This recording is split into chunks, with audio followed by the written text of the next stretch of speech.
Hello, everybody. Welcome to Inside the Booth. I'm Dan Arena, and we got Tabitha over here. And our special guest today is Matt Hey, uh, everybody. from what was it called? The Proton Pack is not a toy. The It's kind Proton of a pack is long, not doing it. not. It's kind of a long name, but Yeah, it it's doesn't cool. fit on the bottom there, so I That's put right.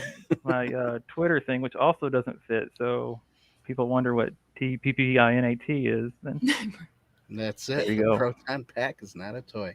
Um, so yeah, tonight we're going to be reviewing Ghostbusters, one GB1, as some people call it, or Ghostbusters 1984, um, and also we are into reviewing Matthew Swam over here. Swaim. Swaim. Sweet. Sorry, Rhymes I with knew. name. We See, just I had always this messed it up. discussion, Dan. We just talked about this. That's funny. What aim? Swaim. I forget. Yeah, Swaim. It's okay. Everybody in the world gets it wrong. So I know. fun club. So on the chat tonight, we got Avery Cruz. He was the first one. He said he ain't afraid of no ghost. When my brother gets on here, I'm sure you'll be scared if he jumps on. I don't know if he's going to, but He just kind of hovers, literally he's just the kind of ghost. hovers. He's the ghost from Canada. Yeah.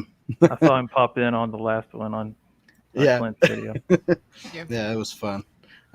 So he said he might pop on again. If he does, cool. If he doesn't, cool. Whatever. I'll just be offended. It'll be fine. That's right. Well, that's the trend these Well, days. Yeah, that's the trend. Yeah. We got R2 the Icky asking me if I'm going to tell the Twinkie story. Yes, I will tell it. What Remember, about the Twinkie? What it's a about big the Twinkie. That's a big Twinkie. Hmm. That's about it. The story is they don't make Twinkies anymore. Fab Works 80. What's up, my friend?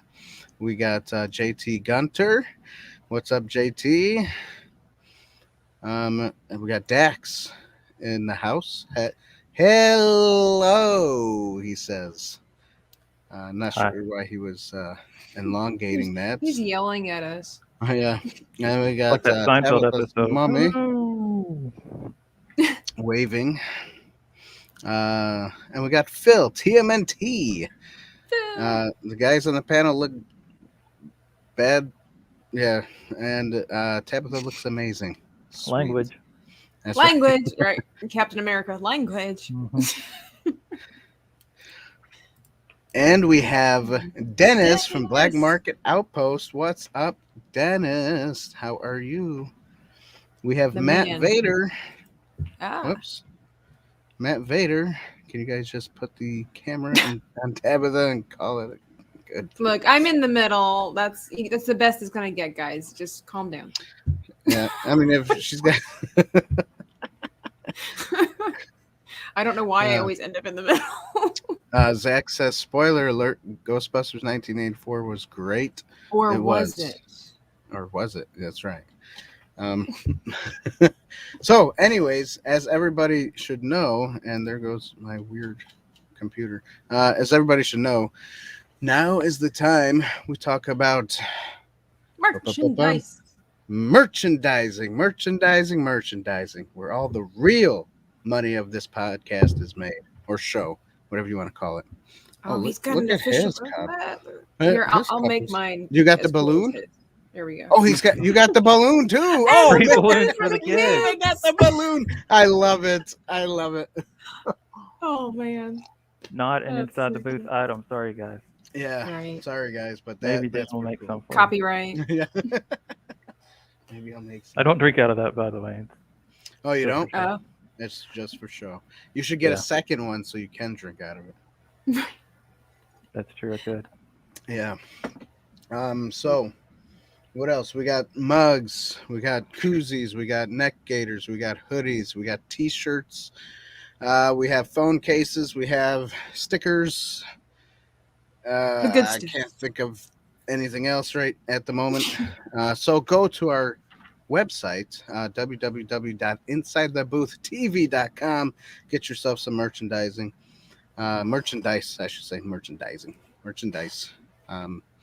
Yeah. So there you go, everybody. And then Yeah, at the end of the show, we are going to talk about the giveaway again, like we did last show. Tabitha really did a good job talking about that, so she'll probably do it. Yeah, so here we go. I guess we're here to start. Everybody, look at where I got some cool You got the lights working. Dan's at a Ghostbusters. rave right now. Yeah, Ghostbusters 2016 movie. You know, what was it called? Something to call. Answer the call. Answer the call. Yeah, not everybody's favorite. I don't really.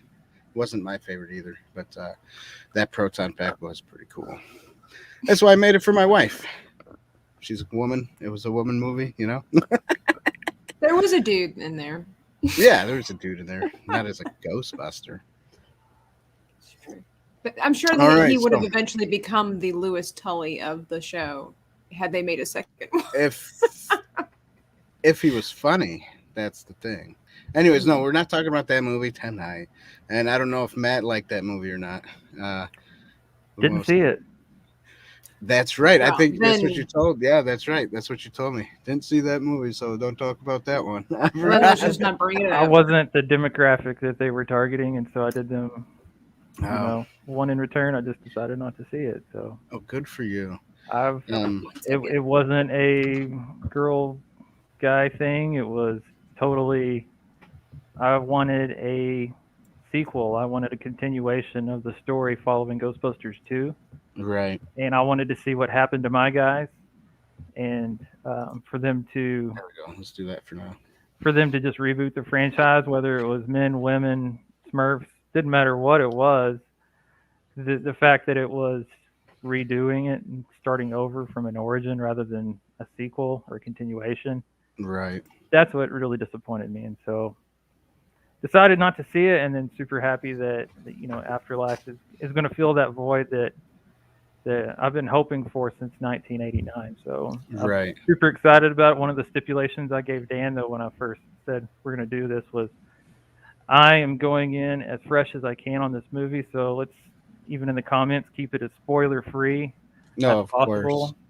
Yeah, none of us have seen it yet either. So, I mean, the only thing I've seen is stuff from like the trailers and stuff from like Ghostbusters news and all the toys. Stuff, I'm even avoiding that. Like the last trailer came out yesterday. It was all over my feeds and stuff, and I'm like, no, stop. Make it stop. No, it was good. I'm going to see it in next Thursday. Yeah. And just let me get to it, and then you can give me any of the details you want. But I'm yeah. Okay, Dan, you've watched as much as you can. I know because you were talking about it on the last episode. You're pretty much taking in anything that's coming through Sony or, like you said, GB News.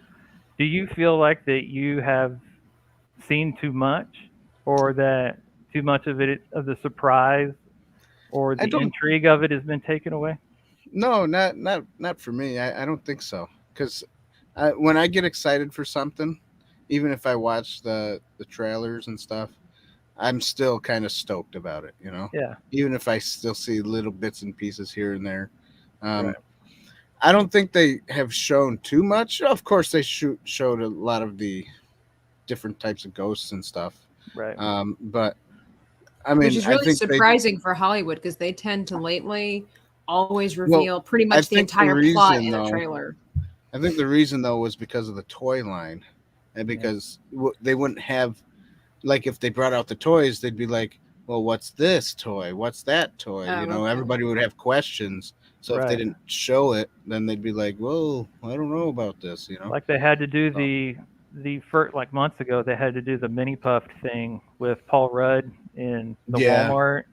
And they had to show that because they had the cereal box with the mini puffs on it about to come out. And so they had to at least show the world that, okay, we're not going to let the box spoil it. We might as well just throw it out there ourselves, make a big deal about it, and work the marketing that way. So it's been a big puzzle just because of the pandemic and all the pushbacks and everything.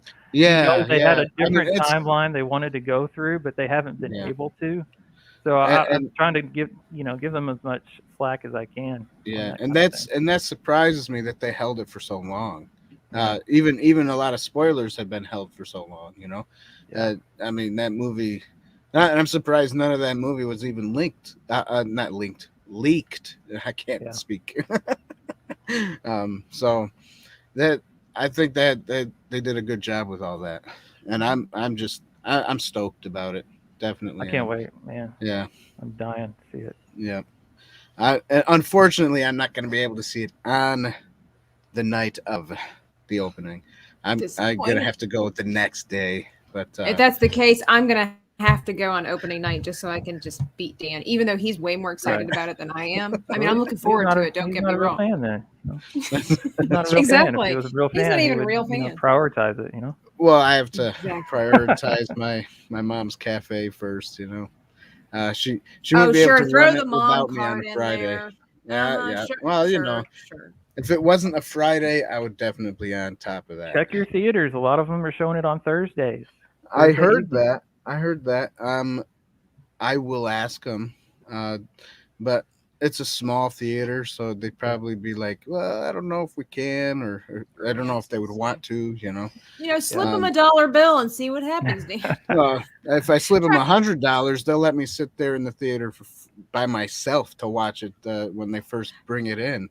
I think even if it's cool. Like 2 days ahead of time, they'd be like, "Well, $100, sure, come on," because they're not making much money. Poor people. I rented a screen on at our theater, and it was like you can bring up to 20 people, and it was $200. So I'm just charging everybody $10 a head, and I'm making my money back. Oh, there you go. Excellent. Taking my whole family, and then some people that I've known for months that would want to come.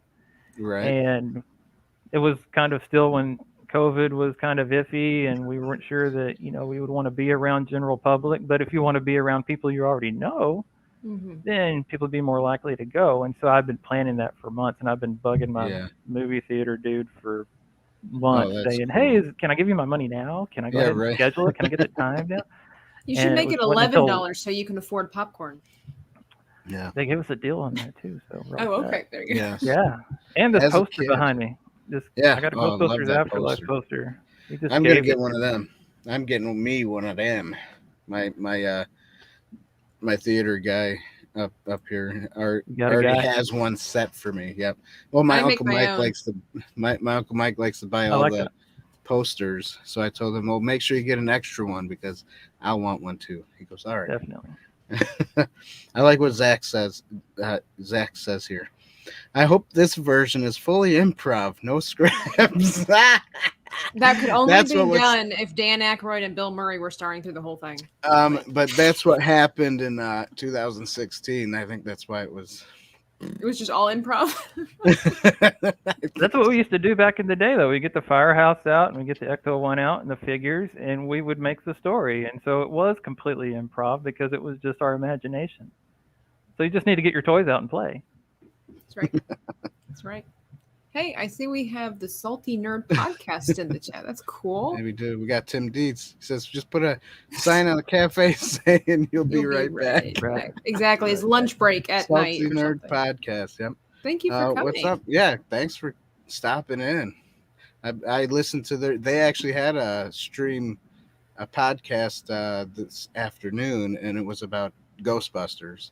So they filmed all their Ghostbusters the 3 Ghostbuster movies already. That's all the cool kids are talking about these days. Yeah, that's all they're talking about this whole time now, right? And we got Matt Vader. Can't keep sharing the screen. Staring. Oh, well, thanks if you did share the screen. Thank you. No, staring at the screen. Oh, gosh, man. I can see. I believe you. I'm gonna blame it on my eyes. It's the beard, guys. I mean, we got the. Yeah, the beard was in my way. It's the glare from your lights. That's what it is. That's what my gray hair glare. He goes, "Yes, we covered Ghostbusters. Loved it." All right. So, anyways, Matthew, tell us who you are. Tell us. Sorry if do you like to be called Matthew? I just popped out of my mouth. Sorry. Matthew or Matt works. Okay. Mom and Dad still call me Matthew, so that works. My mom calls me Matthew. Right. Yeah. So Matt, tell us a little bit about yourself, a little bit about your channel, and where to find you. Absolutely. Yeah. So, My name is Matt Swaim. I'm a Ghostbuster fan that's been a Ghostbuster fan for a long time, basically since I was a kid. And 40 years old, live in Texas. I have braces. I'm slightly ticklish, stuff you need to know. My channel is called The Proton Pack Is Not a Toy. And as you can see on the bottom down here, it doesn't fit where my name is. So I have a Twitter handle of @TPPINAT. That's where you can find me on Twitter.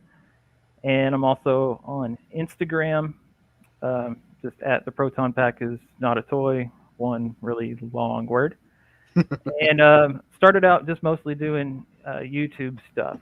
And I just needed an outlet because I was posting some pictures and updates on some of my Ghostbusters hobby and collection stuff on Facebook to just my, Facebook friends, and they were getting tired of it and not commenting or liking or anything. And so I was like, I got to find a different outlet for this. These people don't seem to care. And it got to the point where they're not even liking the pictures of my dog and kids, and because they stopped following me basically, and so that's good to know. So I've burned that bridge.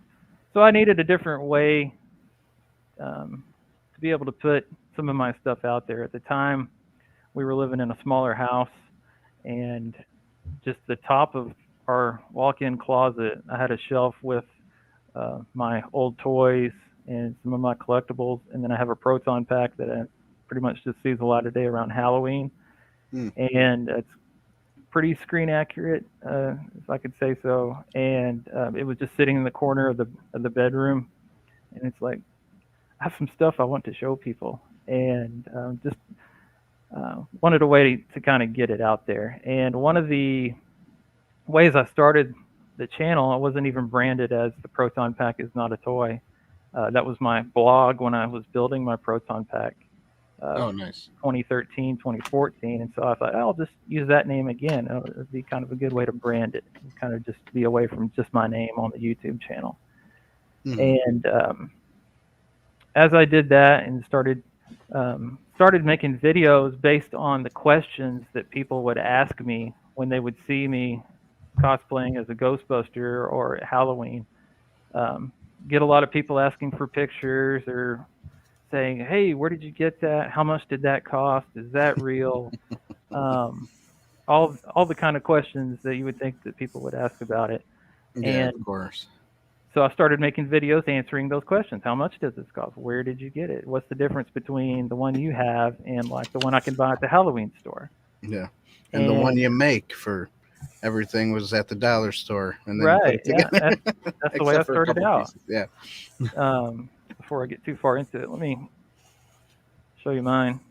Oh, sure. So there's mine there. Let's make yours a full screen here. Solo layout. So that's mine. Oh, that's like the real deal, huh? My goodness. Oh man, your lights are better than mine. Look at that. That's pretty cool. So the Cyclotron works, all that stuff. And it'll fire. Let's see if I can reach the button. Oh yeah. So it turns some heads on Halloween, you might think. So, right. So you can put me back on the other screen if you want. If I can find where I am. I had it nice and centered. There I am. There you go, R2. Anyway. Oh no, it was Dax who asked the question. Yeah, I have my name tag now. There you go. Put your name tag on. Tully, huh? Nobody ever talks about Lewis. I'm giving shout outs to Lewis this month. That's right. He was the 5th Ghostbuster in the 2nd movie, Exactly. Without him shooting the museum, who knows what would have happened. That's right. It was all him. So all the credit. That was a pretty impressive I know, Tim. I'm slacking on my cool lighting stuff. But I just don't have the money jump in for just all to that. one up you. I was just going to show you that when I first started, this was the cyclotron of my Proton pack, and it's a dollar store cake pan. Oh, really? Cyclotron. And I drilled the holes out and just used really big washers and painted them black.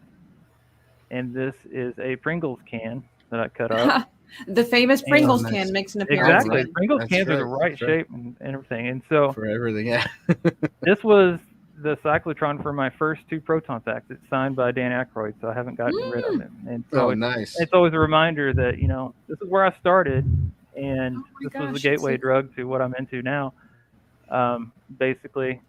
But when I first started building, my first pack was it was made out of foam core or foam board, like the stuff you can buy at the dollar store, where it's like project board, where it's just got a couple of millimeters of foam, and you can cut it with a X-Acto knife and just make it the right shape. And it started off when in 2008 I got to be a beta tester for Ghostbusters, the video game, because they were developing it at Terminal Reality just outside of Dallas. And so I got to go and play the game and give them my opinion as a gamer and as a Ghostbuster fan, what I liked about it, what I didn't like. Was it too easy, too hard? And so that was really cool. And so I got to see a lot of that before it came out. Before it actually came out, and then it got delayed. So we're good at getting through delays as Ghostbuster fans. But when it finally was released, Terminal Reality had a midnight release party, and they actually had the Ecto 1 newly refurbished come to Dallas, and they brought it inside of a truck and dropped it off. And to show you some of the pictures, and it was right there. So that's where I showed off my. All right, go ahead, show it again. I got movie tickets in the back of here I forgot about. Oh, nice. But so it would look brand new again because they had just refurbished it. And you can go on the Ghostbusters YouTube channel and watch the refurbishment process, or when they actually did it and overhauled the actual car that's still sitting there in front of Sony. And so this is me back then, and you can see the difference in my Proton pack, that how it's just a foam board kind of glued together and cut up with an X-Acto knife to the right dimensions, because you can go to ghostbustersfans.com and find plans on how to make it and all the measurements, and make it out of whatever materials you want to. And so people were just buying stuff at dollar stores and building what we called junk packs, because back in the day we didn't have, like today you can go to the Halloween store and get a Spirit Halloween pack like this for like $75, and it's like an 85% scale to the actual Proton pack, but it's got its own life built into it. And we didn't have that option when I first started building, and if we had, I never would have gotten to the point where I built the one that I built. Right. It was How did you get Dan Aykroyd to sign yours? Like, he was in Dallas at there's a House of Blues, and he has, or used to have, ownership in House of Blues back in the day, and he was making stops at a couple of other bars, signing liquor bottles and Crystal Head vodka bottles, because he's into that company. I'm not a drinker, and I never have been, but I showed up with my Proton pack, and it was like, and they moved all of the Ghostbuster fans off to the separate room. He came sashaying into some Blues Brothers music and danced up to the bar and poured a few drinks, and then he came over into the room where the handlers had kind of moved us off to, and he signed things for like 2 minutes, and he made it through like 30 people, and then he was out. And so he was hitting like 3 or 4 different places that day, so we didn't really actually get to hang out with him or talk. But cool, I got my pack signed. He signed your cake pan. He signed the cake pan, and I never will get rid of it, because that was it's a a memory I'll always have. And so I had that as the foam board one. Then I got tired of that one being kind of too lightweight. The only thing that was needed something a little heavier. You had to feel it on your back. Yeah. It had the the one that I currently have that you just saw has one of the Alice frames on it, and I had an Alice frame that was like the actual part that was the real thing that I had it based it on, and the rest of it was like cheapo stuff. So I got tired of the lightweight aspect of it, and so I went in the complete opposite direction. I still wanted to be cheap. I still didn't have money to devote to it. But what I did was went to MDF, and so I went basically a wooden pack. And the basic shell of it was this heavy wood, and then some of the craft wood that you can get like at Michael's or Hobby Lobby. Cut that down to size for the smaller details. And I wore that for a year or two at Halloween. And I decided, man, if I'm going to be carrying something this heavy, I might as well have one that's accurate. You know, if I'm going to be dealing with the weight, I might as well have like a real fiberglass and aluminum Proton pack. And so I started saving up money and told my wife, hey, this is what I want to do. This is, I don't spend money on a whole lot of goofy stuff. I don't have a boat or a motorcycle or anything. But you got a Proton pack. It's kind of like, things that kind of eat your money, but it's like, ever since I was a kid, this is the one. That's what you wanted. That's right. Thing I've always wanted. All right. So it's like, well, okay, whatever. All right, so we got. Let me cut you off for a minute here. We got a bunch of talk. All right, I'll start off with Dax. He says, Matt, what part of Texas are you at? I'm in North Texas near Fort Worth. I am south of Fort Worth. There you go. Right on I-35 west. So Dax, if you know where Burleson is, that's where I am. That's right. And then let's see here. Who's the one that just said it? Oh, it was Matt Vader. I just lost it though. He says he likes homemade stuff. He thinks it's way better than store bought. Oh yeah, definitely. Unless you're spending thousands of dollars on something, but even then, it's not always like even with like lightsabers and things like that. It's not always the best. Right. And then we got R2 saying it. I hear if you look into a mirror and say Dan Aykroyd 3 times in the mirror, he will appear. Have to test that out, R2. Go ahead. I'm not trying it. I like what Rogue Disney asks. He asks if anybody made any slime blowers. That's interesting. Since you're really into the Proton packs, Matt, you ever make a slime blower?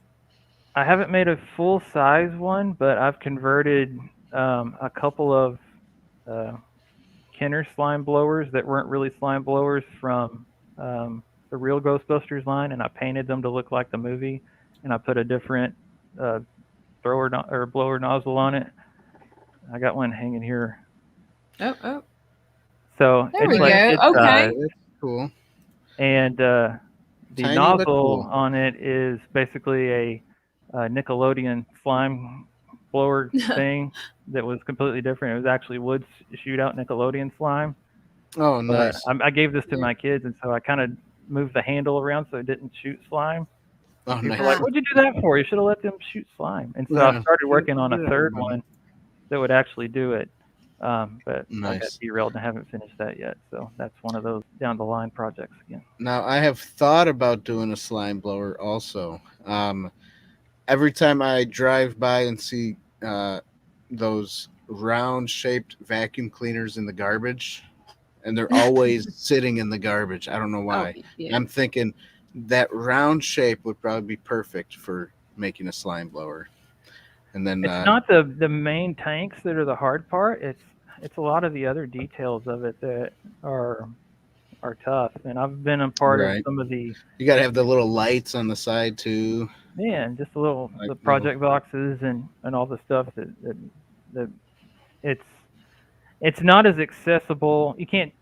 A lot of the parts that I bought from a Proton pack when I was building the aluminum parts or resin parts, you can go to gbfans.com. Slime blower. Sure you do, R2. Yeah, and they you can just buy those parts online and then start working on it and building. But the slime blower stuff isn't as accessible. And so I would love to build my own. I think it would be fun, but I don't have. Here it comes. fancy doing with it. I don't like it. Just watch, Tabitha. Just watch. No, I refuse. This is the complete opposite of ASMR. What if it was pink slime? Would that be okay? Do you like the psychomagnetic slime? No, I don't. So Ghostbusters like that. 2 totally out for you because it's got so much slime in it? Oh no, I watched it last night. I loved it, but there's just a certain way when they use the slime that is just nasty. You know, when they have the river of slime, okay, whatever. Matt, see you later, Matt Vader. But like when it's on the people, like when they came out of the manhole and they had it, like Egon had it dripping from his nose. Yeah, when it's in these like long strings and things like that. Or when they sling it across the restaurant and hit that lady. Yeah, that was fun. Yeah, and she's complaining to the police, like, my outfit. I mean, even in the first one, when they're in the library and Egon asks, Peter to get a sample, and he gets it on his hand, and he starts flinging on the books. Yeah, first of all, as a book person, as a book nerd, book geek, I am just like, oh no, blasphemy. But but then it was just like, it's clear, and he smears it, and I'm like, oh, it's just nasty. I don't like slime. Now this slime, it has a little bit thicker consistency, which makes it worse. Well, because it doesn't stick like the other did, so I have to hold it. Store-bought slime. Yeah. The Nickelodeon stuff. Both are store-bought, but one of them is 2 years old, sitting in a jar covered. And it was like separated from it. Like it was weird. It was weird looking. So yesterday I shook it up. JT said he tried to do the treasure trick when he was a kid. That did not go well. I imagine it didn't. That would be fun though. Yeah, you got to play Jackie Wilson for it to work, though. That's right. You got to play the music. Right. It has to be a certain song. That's right. Yep. Love Jackie Wilson. JT, Josh Putney says, just in time for slime. That's right, Josh. I don't know if Dan should be showing off his thicker slime. Thanks, R2. I will. Like it.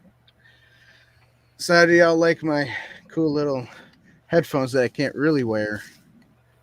You can't see it. Dan's wearing all kinds of swag today. That's right. I got nothing. I'm sorry, guys. Baby Stay Puft marshmallows. So they are the cutest. When I was younger, I didn't like that scene either. When they all got covered in marshmallow goo. It's cute though. I just don't like being sticky and slimy, and so just seeing scenes like that. But when I got older and they used shaving cream or whatever like that, I'm like, oh, okay, that's acceptable. Now that I know it's clean and it's soap. Right. I can handle that. Like but when I thought it was marshmallow goo, I'm like, I'm out. I don't like it. I love the fact that Peter, though, shows up and he's got maybe a couple little spots here and there. Everybody else is covered. Oh, Winston only has like a little face opening. Great too. Yeah, it's all over him. That was great. I think the rumor was Bill Murray actually had like some kind of skin reaction to it, and that was one of the reasons that he only had it like on a couple of places and on his hair. I can imagine so. Or not, but it might be just because he's a prima donna and he just didn't want it. That's true. I think that's what it was. That would be a perfect character, yeah.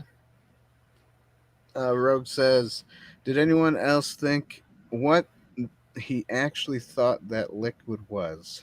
New York in the 80s, just saying. I would have cut my hand off.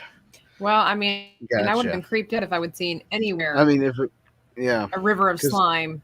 I mean, when they willingly jumped in, right, in the second one, when they willingly jumped in. Hey, we're talking about the first one tonight. Come on. Right, I know.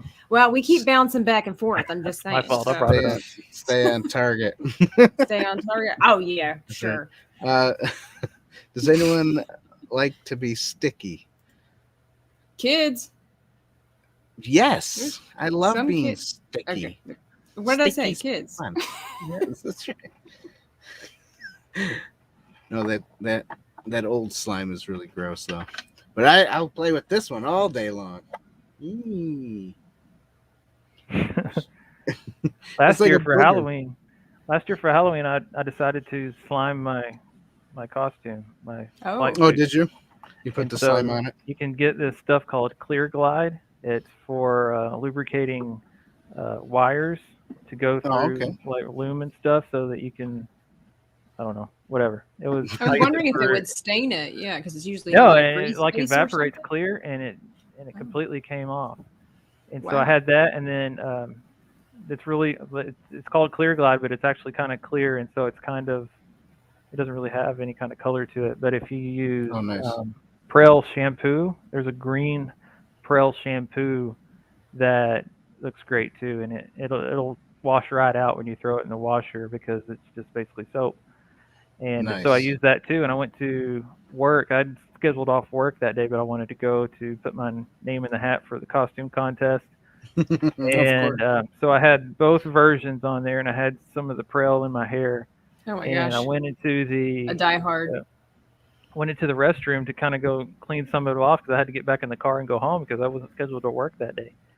And when I did, I didn't think, when you put water on this, it's just going to turn into shampoo. Yeah, it's up. And so here I am in Oh. the sink that it's got like the timer thing on it, where you put your hand under it, and it like Oh, only right. goes for like 3 It seconds, goes, and then it stops. And so yeah. I was in there for 5 minutes trying to get enough water so I could get Oh all my this God. off, and like hoping nobody else would come into the bathroom and say, "Why are you washing your hair in this sink?" Weirdo. Well, But, see, you just switch scenes. You switch from the slime scene to the marshmallow scene. Yeah. Easy fix. There you go. There you go. I don't think it would have mattered at that point, but I No. was able to clear out before anybody noticed what was going on. But I had a good laugh about it. So That's funny. Hey, as long as you can laugh about it. Right. sometimes you got to ump the ante on the costume a little bit. Everybody's seen it, at work. I do the same thing every year. It's like, well, I got to do something different. So I had that, and then I have a Slimer plush thing, and I've got like a stick, and I connected it to my Proton pack, so it looked like he was hovering over my head. Oh, there you go. And I had slime on my head, and so it looked like that he had actually slimed me, and he was just hanging out there above my Proton pack. And so Nice. it was kind of fun to do something different. Now, And then question. I got beat out too on the contest. Oh, that that's too stinks. bad. It's too bad. Oh well, I've won twice, so Oh, well, Oh, that's well, good. okay. All right. you win a day off with pay. It's a pretty good deal. Nice. All right, so question there, Matt. Okay. Would you ever change the color of your flight suit, or do something to it? Maybe throw on some caution tape, maybe somewhere.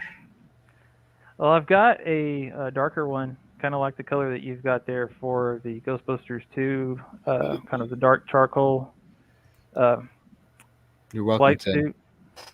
So I do have that variation, so I can kind of go Ghostbusters 1, Ghostbusters 2, just by the color. Would you ever do your own kind of style? I think the farthest I would ever go would be like, there's some people that do custom ones that are based off of the real Ghostbusters. And so you can get like the light blue one with the collar that's pink, and have like the Spengler flight suit, or the dark brown and green, and have the Venkman, Ray's is basically this. So there's really no difference. And there's a Winston variation as well.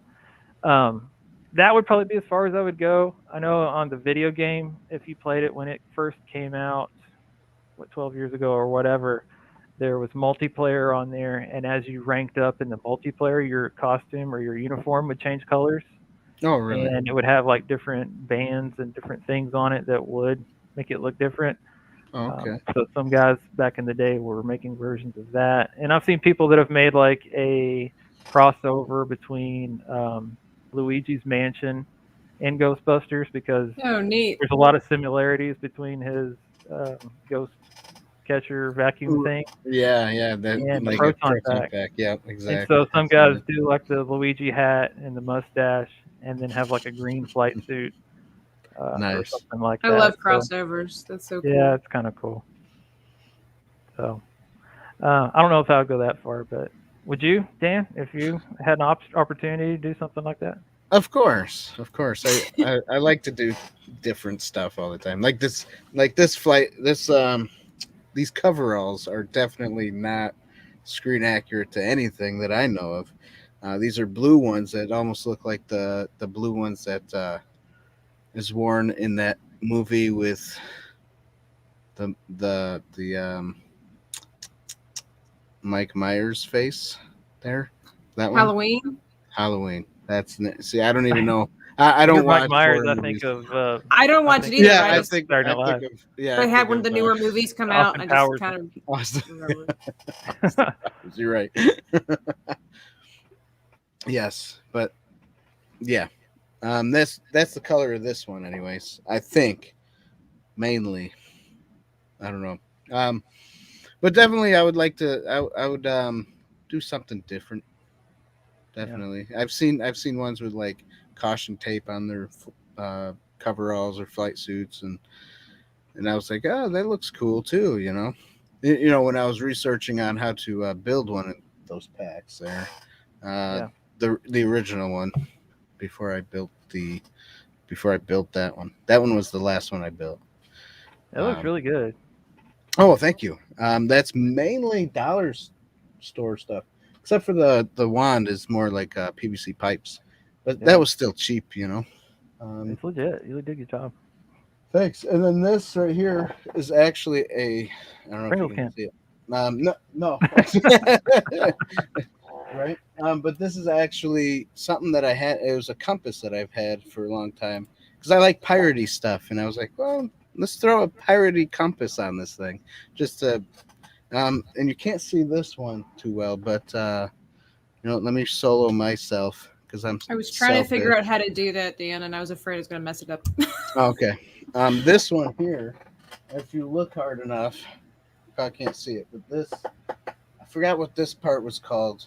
But that's a Star Wars hilt from a toy. There's your crossover. Like the pipe or the frame on it. Like the part that looks like a ladder, or is it like the part that the cylinder part there? The cylinder. Okay, yes, the booster. Yeah. Okay. Yeah. I don't know. You can't see it too well. Shine some light on your stuff, Dan. There, I got a light real quick. That doesn't even work too well, does it? Take the other pack and then shine it onto this one. Yeah, right. I could take it down, but then I'll have a hard time putting it back up. Yeah. And we're already. Point. Looks good. Yeah. Oh, thank you. So the point is, I mean, like what we're kind of getting to, both of us, where is you can, if you've got, the plans for it, and some materials that you can afford, you can build a Proton pack without really throwing a whole lot of money into it. And it's kind of the fun part of it. It's the hobby part of it. I really started it when my oldest son was basically in diapers, and the only time that I could spend to work on it was when he was taking a nap. And so I would go literally lay it out on the floor in the living room because I didn't have a legitimate work area, and do as much as I could before he started crying. And then I would have to clean up everything off the floor because he was still like a carpet crawling around baby. Right. And make sure I didn't have like some weird little nail or something. Right, or a little screw or something. Yeah. Not worried about his safety, but I'm being worried about being yelled at. Right. Right. Yeah, you can totally build just whatever materials you can come up with. And the cool part is now that we do have the option of buying a Spirit Halloween pack, a lot of people are modifying those. And, I did a small modify on the one that I bought. Yeah, and so you can do that. A lot of people have taken the Spengler Neutrona one that Hasbro put out last year, and putting those with the other packs. Yeah, and now Hasbro has put out the HasLab thing that's going to like a $400 Proton pack that goes. Yeah, I would like to get one of them, but I don't have the money. Forget about it, I guess. It doesn't come out until... You want a car or do you want a Proton pack? I said, I guess we need a second car. So listen up. If you support us on Patreon, Dan can have both, and you can support us for as little as $1 a month. And so, just saying, help Dan's dreams come alive. Right. It doesn't actually come out until 2013 or 2023. So it's got like 18 months before it's actually going to be shipped. Really? It's still being crowdfunded right now. Yeah, I saw that it hit the mark, the 7,000, so however for the much. next 18 months, just go ahead and think, okay, I'm putting $25 aside for the next 18 months, and it's paid for. So there you go. Oh, there you go. I could Like my pack, guys... I mean, the one that I built was like, I mean, if you add up all the parts and stuff, it's an embarrassing amount of money that I've put into it, to be honest with you, between the aluminum parts and the real parts Right. that are like actual things and whatever. But it was over a period of 6 or 7 years that I was building it and working my way up Too. You can. from the original pack that I built. And so if you see it in that kind of manner, then I'm only putting, 50 or $60, a year at some point in some of this stuff. And then every now and then throwing a chunk of money at it. So you guys talking about the Proton packs with like such efficiency, so accuracy, and all this kind of stuff. You guys being such huge fans, we've heard this from other fans that we've had on the show here lately. I mean, is it really that important to you to always have the Proton packs be accurate to the movie? Or is there no leeway for creativity there? Because it sounds like you got to have it looking like the movie. So I'm just curious, as a creative myself, it's like I like making things that might be similar to something in a movie, but put my own spin to it. Is that something you guys dig, or not really want it to look like the movie? You want to go first, Dan? Oh, I'd say go ahead and put your own spin on it. Just because, Ghostbusters, when they did make the Proton packs, they put garbage together, and they put it together with garbage, and that's what it came out, And so I'm like, might as well do the same thing. Find little garbage, put your own little taste Pringles to it. cans. That's right, because it still kind of looks similar, like mine does. Mine still looks similar to a Proton pack. Oh yeah, you would recognize it. Yeah. Yeah, definitely recognizable. I think what a big part of what my channel has been over the last year was a series that I did called Proton Pack Detective. I don't know if you guys saw any of those videos. Yeah. That's why I called you the Proton Pack specialist. On the right. on the thumbnail. So as I told you guys before we got started, I haven't identified any of the actual parts. I haven't been the first to actually come out and say, okay, this is exactly what this was before anybody else did. I'm standing on the shoulders of giants, of people that have done the homework and put all the information out there before, but it all wasn't in a concise, easy to find place. A lot of them were just buried in threads on gbfans.com. What's up, Brother Ghost? Some of them were, there's lots of reference photos of packs when they were on display, like at Planet Hollywood and different places, or when they were when they were being auctioned off. When people took a lot of reference photos of it, and then you got the screen caps from the movies. So there's hundreds of different photos that you can go through. Somebody yelled ghost. To try to find the information for this stuff. So a lot of my channel was just trying to get Matt, just ignore him. That.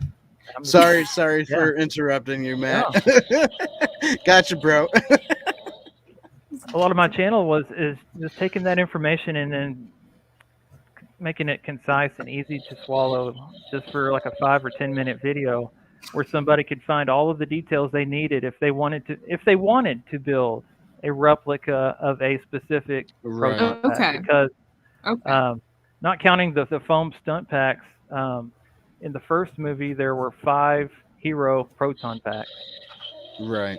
In the second movie, they used those same 5 packs, and then they had what they called semi-hero, or we referred to as semi-hero packs. So there was 10 Proton packs at that point. And so I did videos on all 10 of those packs, and it showed how you could look at the details of the packs on screen and be able to tell from a scratch here or a part here or something missing there, and be able to just look on screen and say, oh, I can tell that's that pack. Because you can't always match them up with the actors. Venkman doesn't always wear the Venkman pack. Right. Really? I was watching something about that today. Yeah. Yeah. Out of the 10 Proton packs that I'm talking about, the hero and the semi-hero packs, Bill Murray wore 9 of them between the 2 movies. So he wanted to be any the of them, ultimate hero. if they wanted to sell them off, they could say, "Hey, this is Bill Murray's Proton pack," and they wouldn't be wrong. Right. Except for one. Primarily, they were used mostly by different actors at different times. Egon and Ray were more consistent about theirs. Winston and Peters were the ones that seemed to move around a little bit more. Oh, okay. But that's a lot of what these videos are, and they're not long and they're not comprehensive. There's certain places where I'm missing some things and not putting exactly all the details in there, but you basically get the idea. These are the parts that you need to make this version of this pack. Okay. My pack is what was up until about a year ago, before I started this series, was kind of a combination Ghostbusters 1, Ghostbusters 2 pack, just based on the part differences that are on there. And what I've done just over the last few months was convert it to be more specific Ghostbusters 2, because I had more parts that were geared that way. And so I wanted to push it over the line and really make it a Ghostbusters 2 pack. And now I'm working on building a Ghostbusters 1 pack. I've got the shelf for it here. Still waiting on a lot of parts, but this is my next pack right here, and this is basically all I've got of it so far. So this is going to be my 1984 pack, and just have the variations and the differences that will, make it specific to that movie. So, but people all the time put stickers on the motherboard. They'll, it's no different than putting your own name on your flight suit. They miss. This is your thing. This is your prop. Yeah. Mine on the back is signed by Ernie Hudson. I had it signed at the Comic-Con. Oh, nice. So Winston signed it, and he said, "Do you want a quote on there?" And so I had him put, "I love Jesus' style," because I like that line. Yeah. And that was a good line. He wrote that one on there, and put Winston. I'd turn it around if it wasn't such a pain to show you, but it's kind of a process. It's 35 pounds. So, but it was, it's on there, and a lot of people have them autographed by people, or put stickers on them, or just change things up to where the lights work differently. Mm-hmm. So make it the way you want it. It's the whole. This is to make you happy, right? Yeah. Right. It's not something, it does impress people a lot of time if you have one that looks pretty legit, or at least the details are there. Right. But are you doing it to impress people, or are you doing it because you've always wanted one and it's something that you like and that that detail that you put in there that even other people might not notice? Right. That's kind of the fun part of it, is because, you put so much time and work into it. It's like your motorcycle, or it's like your boat, or it's like something that you put a lot of care into, even if it's just a goofy movie prop that, is whatever. Right. So, that's a long answer, but that can help more in some of the other parts that I did on my channel. So check out the Proton Pack Detective. That's right. Thread playlist on my channel if you're interested. And just watch one or two of those and kind of get the idea of what I'm talking about there, and you'll see what I'm talking about, because I'm kind of all over the place in this format. So, right. No, that's okay. Sometimes we do that. That's why sometimes it goes a bit longer. But I'll shut up if we need to talk about the movie at some point. Yeah, we should probably get up on that now. He met Ernie Hudson twice. He's such a nice guy. We ate dinner together at a barbecue place in North Carolina after a con. What kind of barbecue was it? Because in North Carolina, you've got your variety, and I just have got to know. Was it sweet? She might live. Or was it sweet? She might live near that barbecue place, so she's wondering. And I'm in North Texas. Carolinians. Barbecue's different here too. Yeah, North Carolinians are weird about their barbecue. I say that with as much respect as I can. Ernie style pit barbecue vinegar. Gotcha. Okay. So less sweet. Before we get talking about the movie, everybody go check out Matt's channel. The Proton Pack is not a toy. And don't forget to check that channel out. That's right. Everything's in the description below, everybody. Yeah, Go follow I'm getting him, close go- to 1,000 subscribers. I'm like at 850 or so. Oh, Yeah. nice. Hopefully by the end of the year, I might be up to 1,000. I've picked up like over 200 in the last month. It's just taken off greatly. That's Well, with the great. movie coming out, it's I surely know, right? likely to And I've- happen. I've been That's right. biting my tongue about the movie too. Between the time that I ended the Proton Pack Detective series was right when the second trailer came out. Oh, nice. And so I had a lot of questions about the movie, and so I started another kind of series of videos called Let's Discuss Ghostbusters Afterlife, and where I Right. just kind of posit a question out there until the leaks started really coming out and people actually started seeing it when they did the New York Comic Con. Yeah, thing when they where watched showed it. it to the whole Oh, crowd. I wish that was me, everybody. I do Send too, me to but different places so I man. can go. But I shut down that series at that point because I just knew people in the comments would start answering the questions that I was positing with actual, okay, this is what happens in the movie. Like, I don't want to know that. I was just spitballing, you know. So. Tabitha was in Riley. How do you Raleigh. say that? Raleigh. Raleigh. Yeah. Raleigh. I can't say names. It's named after Sir Walter Raleigh. That's right. I was really hoping they would do another re-release of Ecto Cooler for the new movie. I think they're doing some Childhood. kind of like marketing thing for it, but it's not going to be like a widespread release like it was in 2016. Yeah, gonna have to just make your own. I've seen that some people made their own, and I guess it's supposedly taste pretty close to what it used to taste like. You like is orange tangerine drinks or whatever it was. Yeah. Well, if you look it up on YouTube, there's people who make Slimer Ecto Cooler drink or whatever it is. It's not the same if it's not coming out of the box with Slimer That's right. on You gotta it, get you gotta get it out in the box. You want to talk about sounds- details and specifics? That has to be that way for it to be. That sounds vaguely familiar. Anyway, it was a big deal. I know you're not an '80s kid like we are, but Right. it was like on every shelf. I just basically saw the leftover Those- 80s stuff. Yeah, leftover 80s, early 90s. That's all right. Rogue says, "Okay, am I just asking? Is anyone getting any Force Awaken vibes? Just a little worried. It's just the cinematography. That's all. Everybody's doing the same color scheme these days. Well, the thought is, you're bringing back the actors from 30 years ago. Yeah, and you're bringing back, the director's son, right? Who loved Ghostbusters. So that was the right direction to go. Yeah, I think so. I mean, we hope so. It's not J.J. Abrams, everybody. So he's gonna take the care of it. Okay. It has to have a certain amount of care taken for it. Yeah. Exactly. And he's perfect for him to put his ego out of the way and actually decide to take the idea that he has and to make it. I think everything cool. I've heard is it's awesome. Even Hugh Jackman came out today and was putting it out on his Instagram saying, "See this movie, I had high expectations and it exceeded them." Nice. And so, if Wolverine likes it, and right.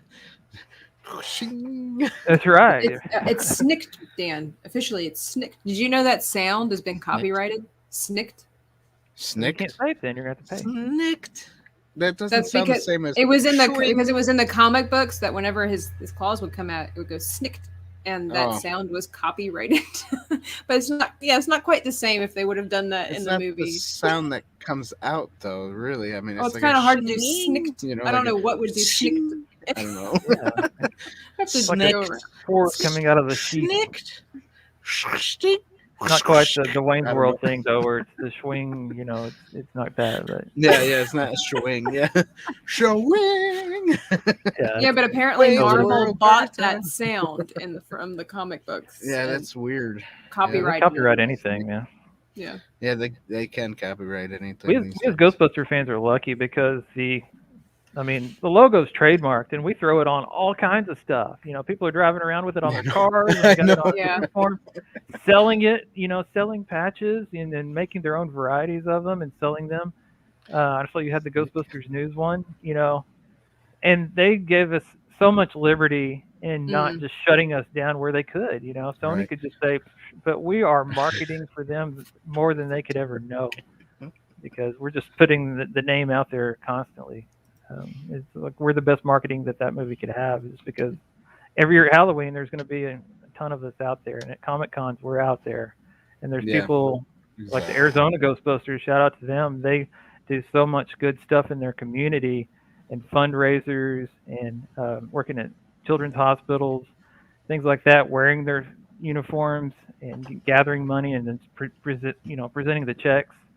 And just to have the Ghostbusters name attached to it, I mean, that can't help but do great things for just the brand overall. Right. Well, now you have another generation that will promote the Ghostbusters because there's kids in this movie. Yeah, I'm excited about that. If it does well. Yeah. I've got a 13-year-old and an 8-year-old. Oh, there you go. That's nice. David, if you want to jump on and say hi on live, go for it. Yeah. He just did in the chat. Well, I meant, I know. But yeah, let's get to Ghostbusters, the movie, because I think we only have about 30 minutes now for Matt. So we can do it. I believe in us. We can do it in 30 minutes. We'll punch it out. All right. So Ghostbusters 1. I liked it. Yeah, there we go. Right. We could get this done in half an hour. I like it. Surprise. I've got all this stuff, but it was all right, Right, exactly. Yes. Back to copywriting. Inside the Booth should copyright. I am the law. Do it. You got to follow up with that movement. That was great. That's right. Put that on your mug. There's your hot ticket. That's right. Oh, what was it? A few podcasts ago when we were talking about Sylvester Stallone? No, we were talking about Star Trek 2009 movie. I think that's where that one came from. Something came up, and I'm like, and we talked about Judge Dredd, and I'm like, I am the law. So it was funny. You just got to watch it. It was. I can't. Gotta get a catchphrase for my channel, man. There you go. Yeah, that's right. Money in the bank, right? That's right. All right, so the plot. I think Tabitha, why don't you go first? I'm out of my mind right now. Okay, I mean, yes, if anybody's not. Plot was kind of ish. I was gonna say, if anybody's most people know familiar with it, but I mean, it's pretty much about a group of, to really summarize, it's a group of scientists that are kind of out on their luck with their different experiments, but are into the supernatural, some of them, and they live in the city of New York, and they're going about their business and all this kind of stuff, and suddenly there starts to be breakouts in the city of New York of supernatural experiences. Ghosts started popping out of nowhere, and so they get called in to pretty much inspect, but nobody really knows who they are. And they're like super excited because this is it. This is the phenomenon we're waiting for. It's like the dead are rising. Yes. And so they go into business and become the Ghostbusters. Torso, floating apparition, whatever. Exactly. Because the books are stacking in the library by themselves. And was it alphabetical or numerical order? And so, and then you have this one lady that has an experience in her living room, in her kitchen, where it's like this gateway into like another world or something like that. Yeah. And it's the head honcho ghost, basically, that's going to unleash havoc on Earth. And the Ghostbusters, of course, get involved with her. There's lots of laughs, all this kind of stuff. And I won't spoil the end if you happen to never have seen this film. But, there's quite the twist at the end with one of the evildoers. You'll never expect it to be who it is. And that's the quickest, easiest way I can. Dex goes, what you're saying is there's something strange in the neighborhood. And it don't look good. So they all call the Ghostbusters. But as far as like the plot itself, I think I watched it yesterday. You got an invisible man sleeping in your bed. You better run. Because that's a little weird. That's a little weird. Yeah. Oh, could you imagine No. Anyway, I don't know where they came up with that line, but that was. I enjoyed this movie, but I have to say, when I watched it again yesterday with a more of a critiquing kind of eye rather than just for pleasure, which is really hard to do because when you start watching it, you can't help but just enjoy it. Right, the only exactly. complaint that I really have over the plot is that it just seems too short. And I say that only in a way that, I guess, because I enjoy it. I enjoy it so much, but I was actually surprised at how, and this is, I'm saying this loosely, so nobody crucify me in the comments here, because I do. I enjoy this movie. Would watch it again tonight one more time. Is that I just noticed it was like, it really just, I mean, it flowed perfectly, to be honest. It flowed perfectly, but it seemed like it kind of went a little bit fast for my taste. But I think that was because I enjoyed it so much. And there were a lot of unanswered questions, but I think that was kind of the beauty of older movies back then. You didn't have to over explain a lot of the stuff. Like, for example, you know, with Gozer and the Gatekeeper and the Keymaster and stuff like that.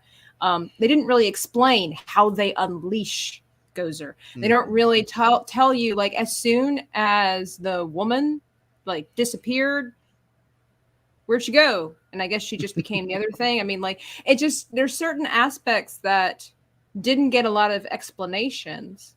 And even, you know, with the paranormal, like, what caused the paranormal to just kind of, I guess, come out of nowhere? What was the, but you didn't need it. You don't need all of those answers to enjoy this movie. So that would be my only, like, gripe against the plot. But it's not even really a gripe because, like I said, you can enjoy this movie without needing all of the answers. Right. I would give the plot a point. Yes. My brother says he's not coming on tonight. He's going to put his boomer butt in bed. Boomer butt in bed. But he loves all you inside the boothers. Yes, we love you too, bro. I like you a lot. Well, I just like you. All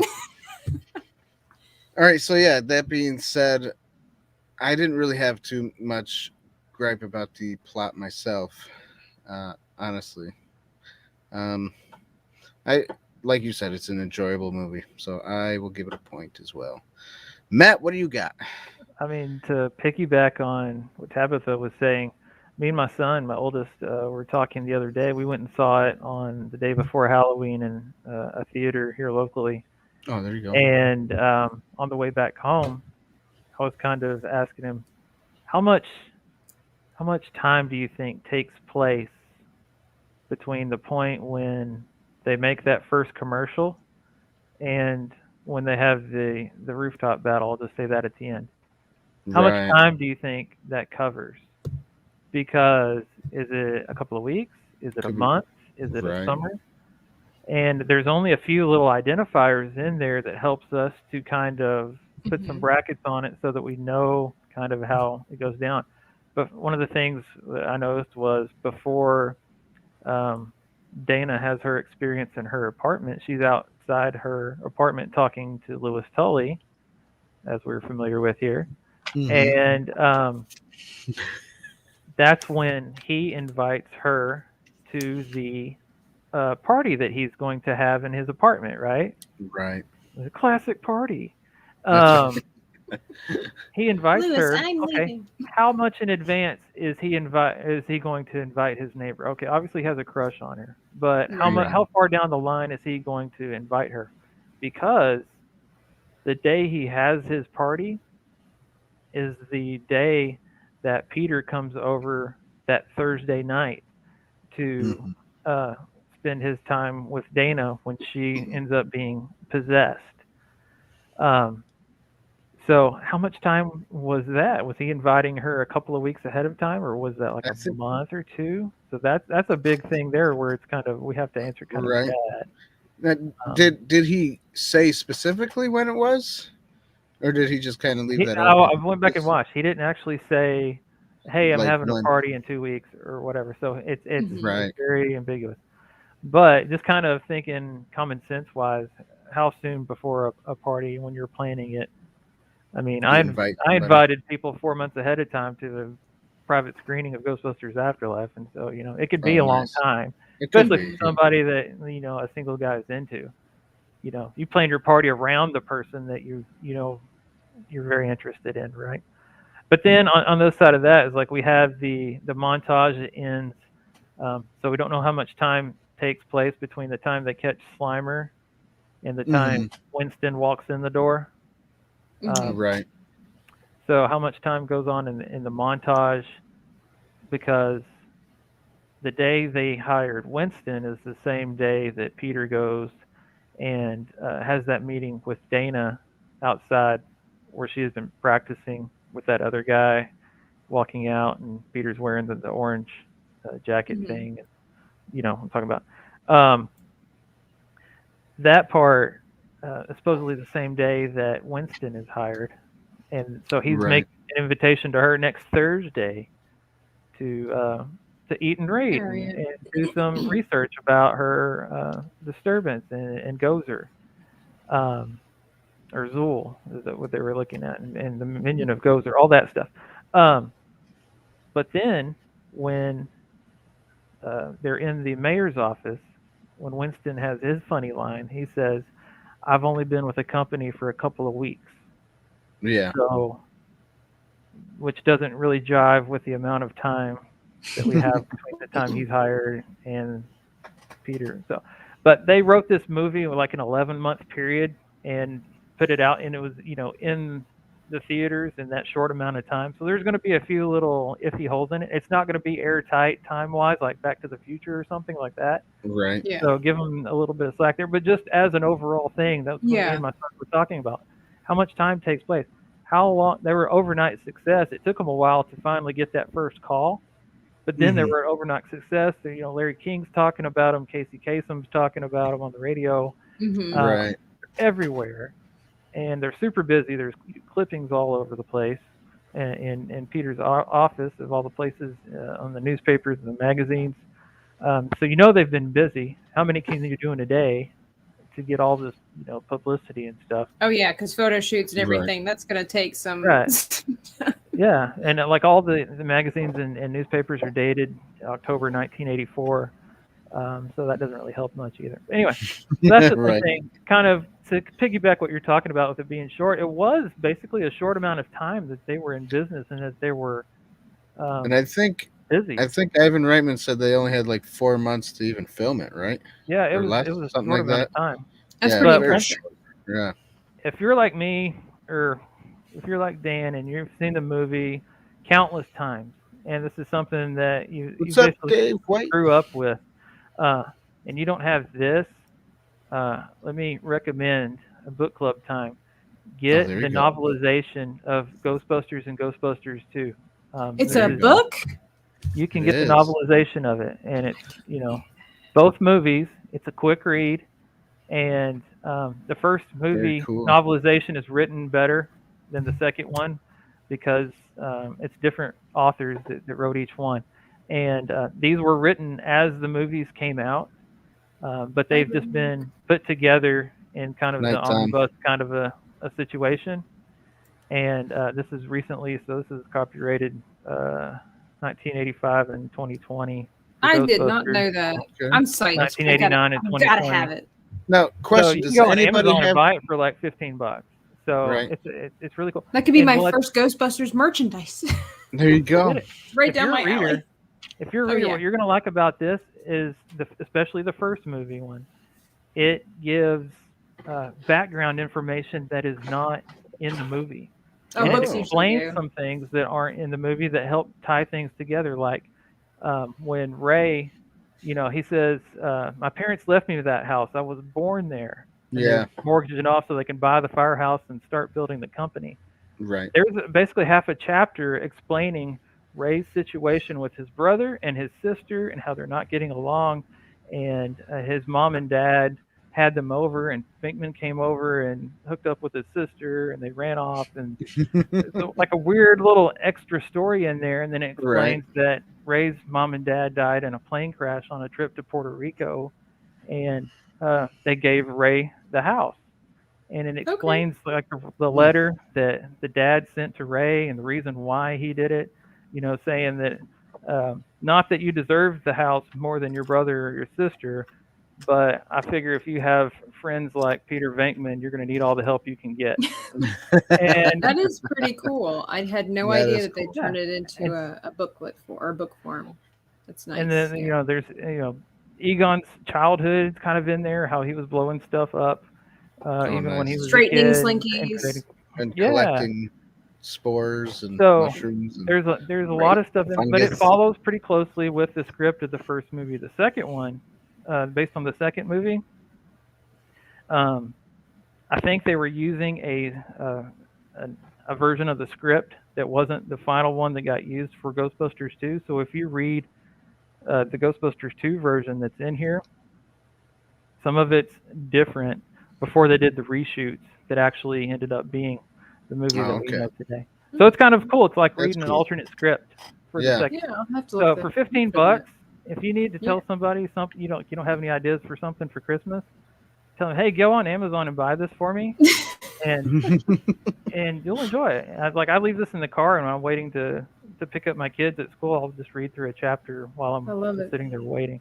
Nice. So plot-wise, like I said, you don't have a whole lot to add to what you already put in there. You pretty much summarized it. But if you want a little bit more detail about the characters and to learn some of the book, it kind of lengthens the story a little bit, where you kind of felt that it was short in some places. Nice. Cool. So here's my thing about that. Point. I'll give it a point. All right. Sounds good. All right. So here's something real quick. I think somebody should get the original Dan Aykroyd script of the Ghostbusters, the original one, and put it as a book so we all can read what it was really supposed to be like. Because I heard it was way different. It had something to do with being in outer space. Or something. In the future. And in the future, that would be so cool. Yeah. Anyways, good luck with 20 monsters like at the end. Yeah. Nuts. They said it would have taken $1 billion to make the movie. Yeah. Right. The movies that made us on Netflix has one about Ghostbusters, I think. Mm-hmm. Yes, they do, Avery. Yes, they do. I saw that one already. That's a good one. Let's get on to acting. And acting has a spectacular cast. We have Bill Murray, Dan Aykroyd, Harold Ramis, Ernie Hudson, Sigourney Weaver. I can't say her name too well. Sigourney. Sigourney. Rick Moranis. Hang on. And William Atherton. Atherton. Can't say his last name. Walter Peck. That's right. And a few others that are good, but those are like the mayor's good. I like the mayor. The mayor did. Yep. David Margulies. Yep. So who's your favorite? I won't say who's your favorite Ghostbuster because I don't know. Me personally, I can't pick one. But who's your what job of acting was your favorite from this movie? Who do you think really nailed it the best, or left the most lasting impact on their character? Oh, Lewis. I know I know as a kid, everybody liked Bill Murray's character. Right. It's really a Bill Murray movie, and both of them are. Of course it is. Anytime he's there. He kind of takes it. And they wrote it to be that way. I had him nailed down. My favorite Ghostbuster, and I think my favorite actor out of the whole thing, probably would be Dan Aykroyd and Harold Ramis. And I liked Ernie Hudson too, but because he wasn't in it as much as a kid, I didn't recognize him as well, But it's because you're white privileged. But now, white privilege. But now that I'm older, I love them all. I've seen other movies with them in it, shows, and so I like them all. So it's kind of hard to say, like which one was the best, which one did better, because I think they all did great in the movie too. So it's hard to pick. I mean, it's just kind of posited in a different way. People ask me all the time, "Who's your favorite Ghostbuster?" I'm like, "What's my favorite breath of air?" Yeah, right. I believe it was 2012 on a dreary Tuesday. Yeah. I think a lot of it is more to who we relate to the most. As a kid, I was a kid that I was tall, skinny. I had dark hair, and I made good grades, and I wore glasses. So Harold Ramis was Egon. your man. Egon, it's kind of quiet, and so. I related Egon to was the man. Egon. Yep. And like when me and my friends would play with the Kenner figures, my friend was like, I always wanted to be, I'm Peter. I was like, okay, well, I'll be Egon. Right. And a lot of it starts with that. To me, and this is something I was going to ask you guys. I know it's kind of off a little bit. Not that y'all go off topic or anything. What was our your bathrobes? first? What was your first introduction to Ghostbusters? Or like, was it the first movie? Was it the second movie? Was it the first cartoon series? I think it was the second movie.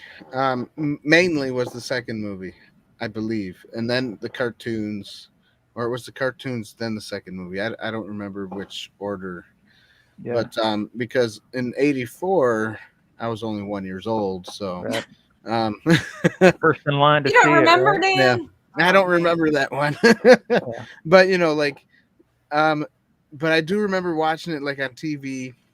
Oh, I got to tell a little story, and this has to do with Ghostbusters 1.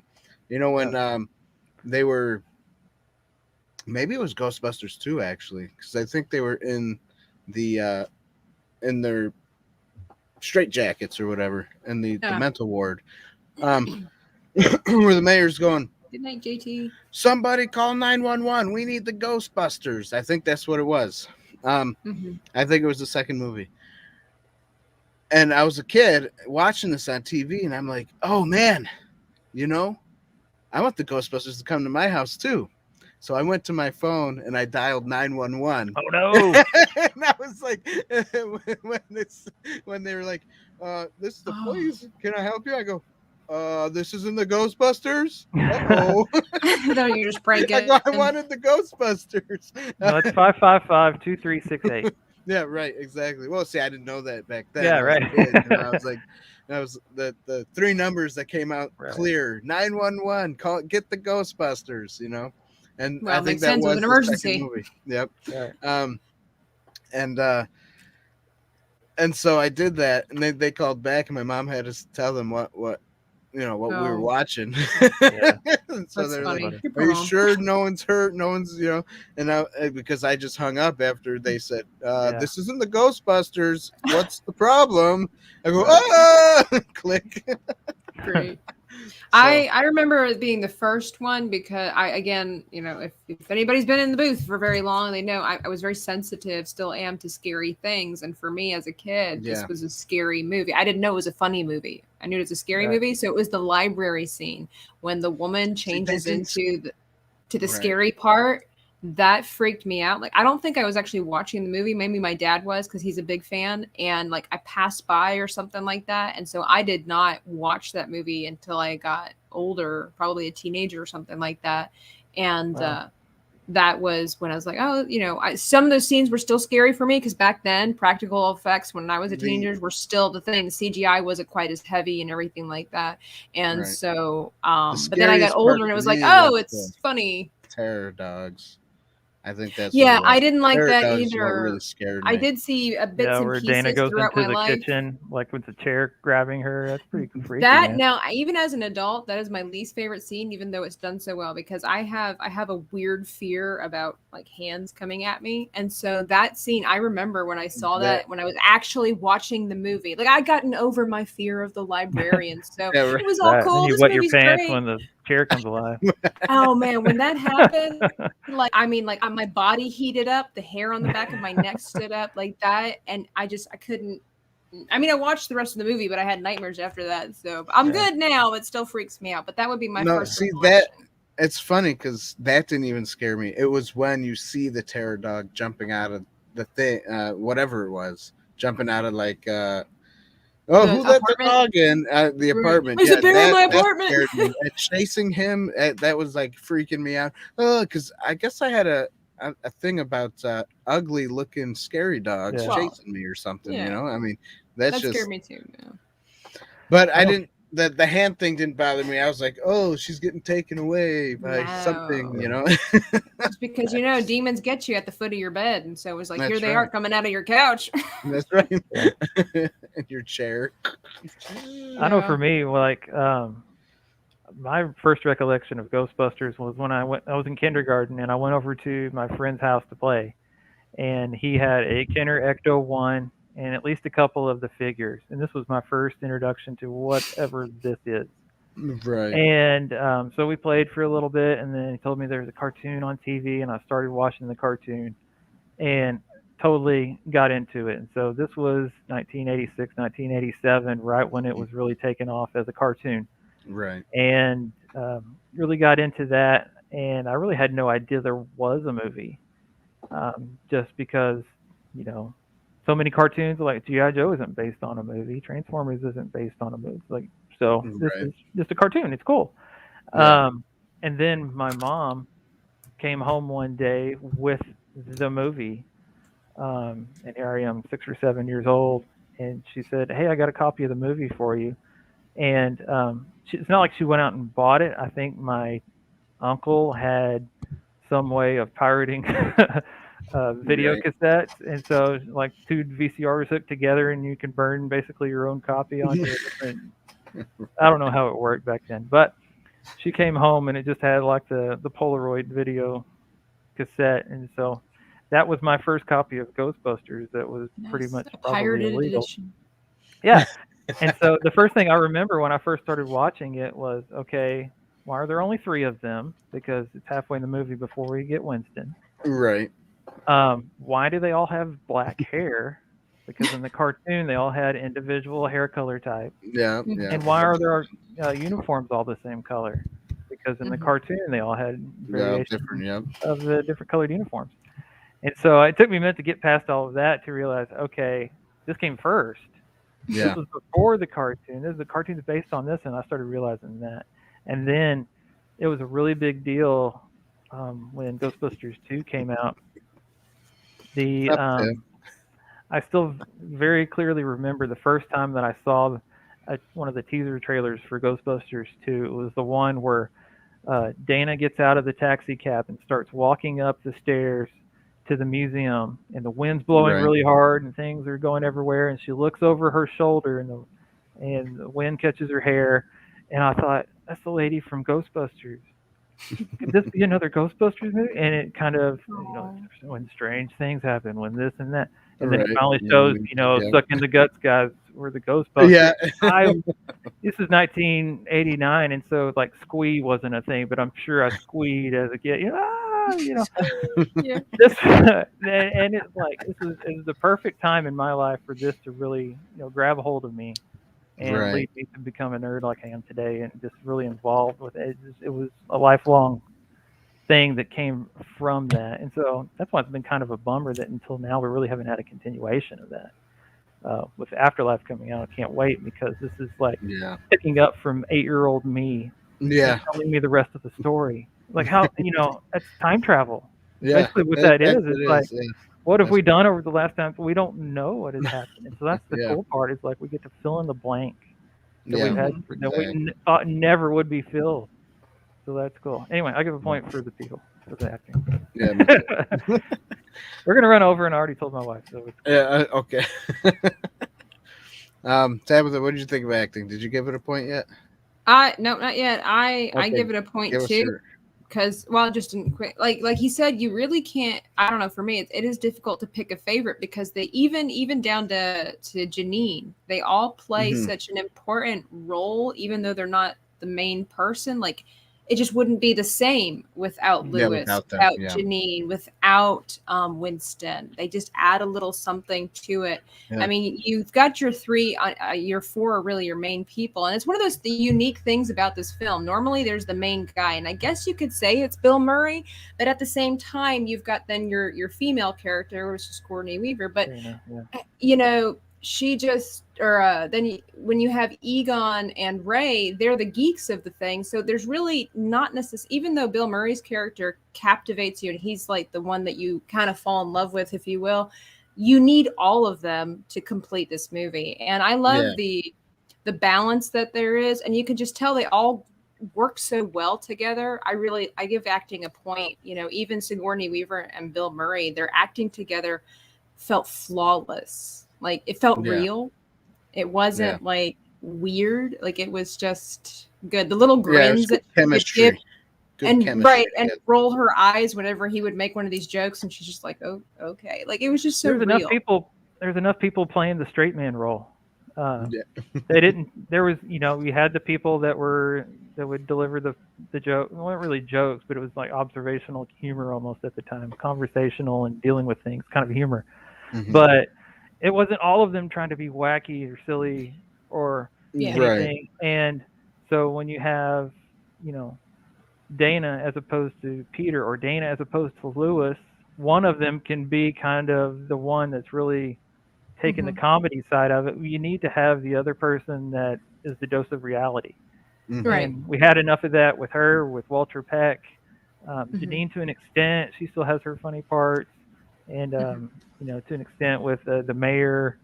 You have to have that dose of reality in there for it to really seem like a real thing and to really follow it and care about these characters without it just being a cartoon. That's right. Opinion. Yeah. Are you guys familiar with all the different people that were considered for the different roles? Yeah. I know. It would have been different. Yeah, it would have been different if you had John Candy as Lewis instead of. Yeah. No, each one was the original guy. They did the storyboards with his pictures because they anticipated having him be. But then he wanted to put like some kind of Russian or German accent to it, and they just said it. Just wanted to have dogs. Yeah, and so so they said, we'll get somebody else, basically. And then. Unfortunately, we didn't get to see what's his name? Who was going to be Winston? Ernie Hudson took his spot. Eddie Murphy. Eddie Murphy, yeah, but Eddie Murphy. That would have been too ridiculous. That was going to be like a. I don't even know if that would be like a 1-for-1 thing. I think when they were writing it, or when because I think Eddie Murphy's part was supposed to be like Bill kind of Murray's part or something. Yeah, I think he was kind of the Venkman, and he was supposed to be the Venkman, yeah.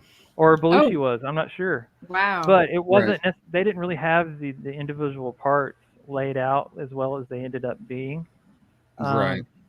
But it could have been the three main guys. Been Aykroyd, Belushi, and Eddie Murphy.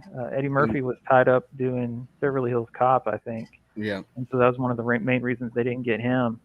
I'm glad we got what we got. Some of the other people. Thing. Yeah. I think it turned out better. Paul Rubens as Pee Wee Herman. Yeah.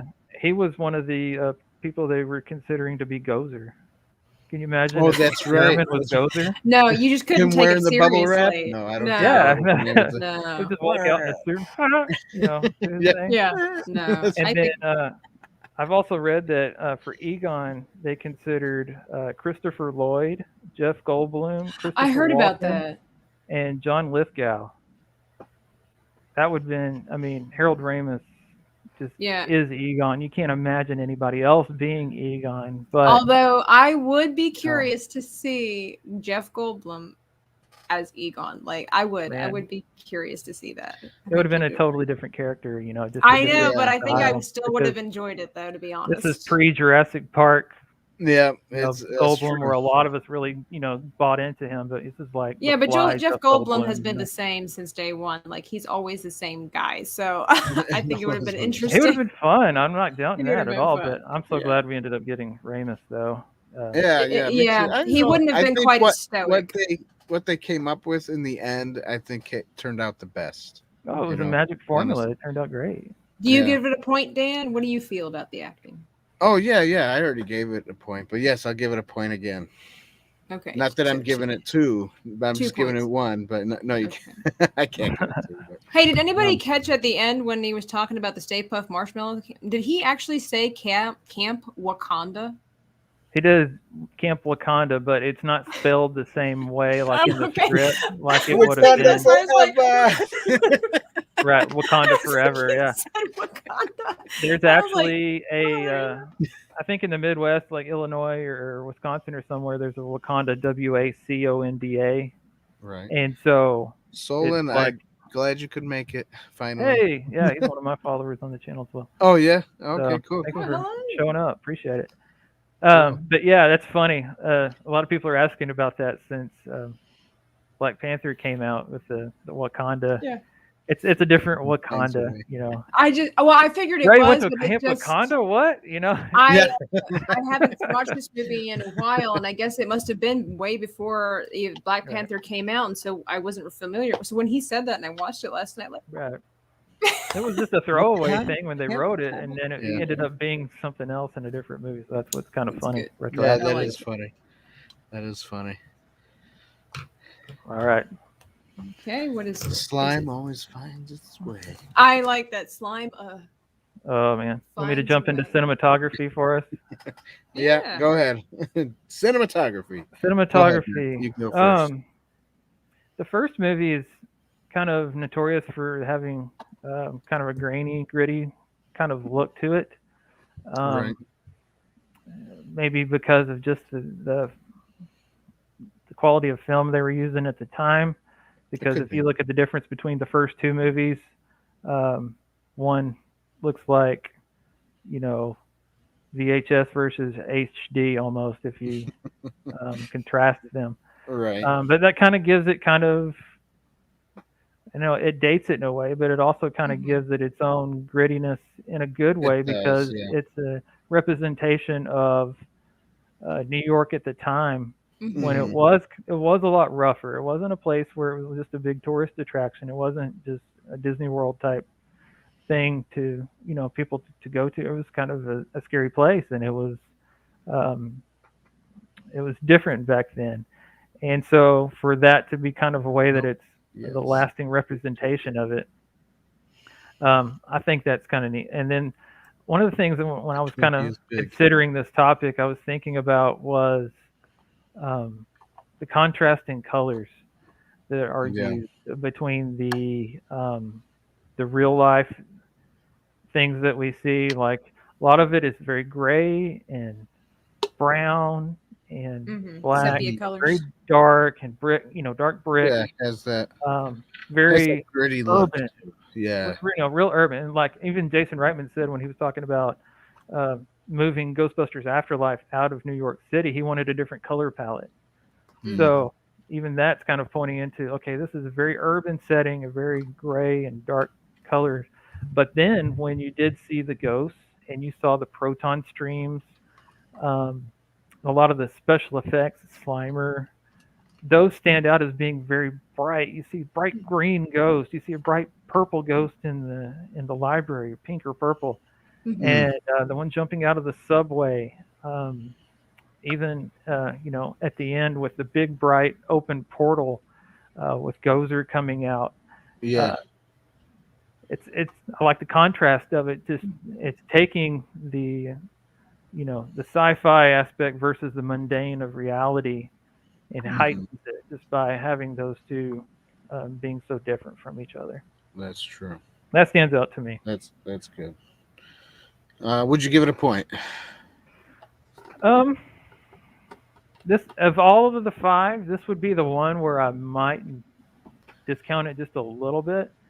Half a point. I don't know that I want to do that though, because I was, you know, flipping through the channels the other day, and I didn't really watch much of it, but Die Hard was on, and I noticed that it had the same kind of gritty texture and look to it. A lot of the 80s movies did. Yeah, I mean. But then if you watch Back to the Future from 1985, it is a lot clearer than Ghostbusters in 1984. And so there's, you know, what's the difference? There's the different studios, there's a different film. I don't know enough about it to be able to comment.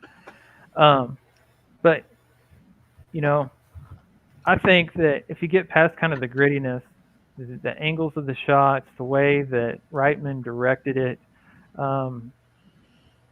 and as much that they put into like the set of the final battle, taking up the biggest studio they had in Hollywood to build that rooftop interior, and just so many of the iconic things that still stick out in our minds when we think about Ghostbusters. You think about the firehouse, you think about the car, you think about the ghost.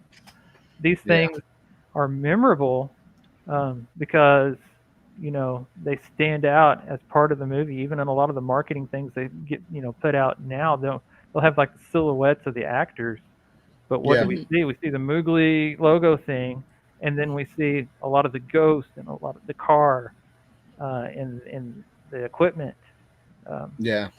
So that stands out as, the big connector, aside from the actors. So they did a good job. I'll give it a point, just for that. I mean, it is a little antiquated in a way, but that's just coming from 37 years later. Right. I talk a lot. I'm sorry. No, that's okay. You're very knowledgeable. Do you want me to go next, Tabitha? Yeah. Or Yeah. Okay. I love the cinematography in this. The only gripe I really have, obviously, it's the effects of the 80s. I think if they could take this movie and redigitize it and clean up some of the little pieces that look more like it was painted on, or what I mean? What? Like what? Like the top of the building doesn't really match up quite as much as the rest of the building. If they it's a matte painting, right, Oh. like the matte paintings. So basically, kind of do what George Lucas did. Kind of George Lucas the movie, and make it just a little bit clearer, a little bit better. Take out those lines like George Lucas did. Remaster it, basically. Yeah, remaster it. Yeah. And maybe turn the Terror Dog into more of a mobile, something more fluent moving instead It of runs across the street. Yeah, it's going to You see the glow like around it? Yeah, you see, exactly. You see the thing around Like you cut it out of a magazine. Exactly. I think if they did that, this movie would probably be like one of the more, what I would say, perfect type movies.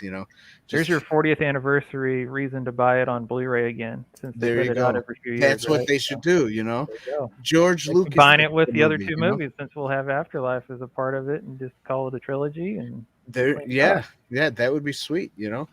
So I hope that this idea goes out there to somebody, and that they kind of do fix it up a little. Make it so. And just and they don't have to redo the whole movie. Just just the graphics Errors. parts, or what the things that you see that you're just like you can tell it's a bit off, visual, just because of that. Visualize. So you're gonna have to point it, aren't you? Dan hates half-pointing things. No, I don't. I do hate half-pointing things. He did it for like the first time just a couple of days ago, and I was like, really? What?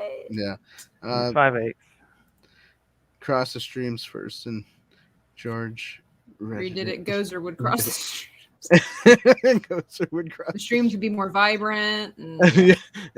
They would both cross streams together.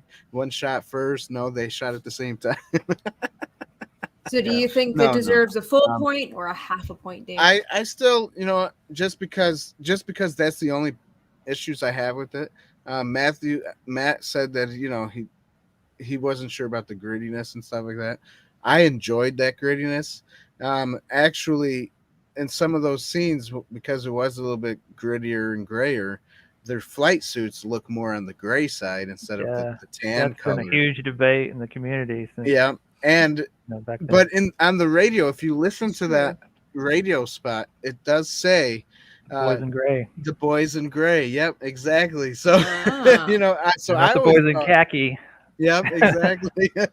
So I always thought, well, maybe I would get a light colored gray flight suit just because of that. Even I think at one point somebody misheard that when they were doing the closed captioning, and so in a different language, I think it translate to the Boys in Grace. Which is weird. How I was like, I'm not sure how that worked. The Boys in Grace. Whatever. They're doing it gracefully. Yeah. Ballerinas. Ballerina style. But other than that, I did like the color palettes that they used. And of course, you have to film with basically true color. It's not like nowadays where you can film it on a grayer palette and then heighten the different technology contrast or heighten the brightness as you go along. They had to do it there and then. So I did like that. So the only gripe is like the graphics type of thing. So is it a half a point or a full point, Dan? If they George Lucas this, full point all the way, and still it'll be a full point. I'm gonna do a point. There you go. Okay, I was gonna say, but since they haven't George Lucas did, does that make it a half point? Okay. It'll be a point No, and it's a still half a once full they do. point. So I'm just hoping for that George Lucas. Treatment, What do you call that? Remaster. Remastering it, retouching it.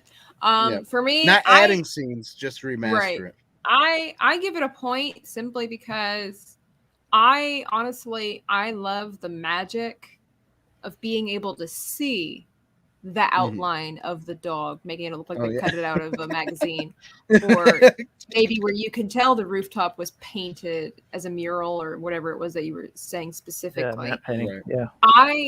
I like that because it just reminds us again what they had to work with. It's kind of a historical thing, really. Right. What they had to work with, what they pulled off and achieved with the technology that they had during the time, and just how successful it was and still is, regardless of the fact that maybe some other movies maybe had better stuff going on.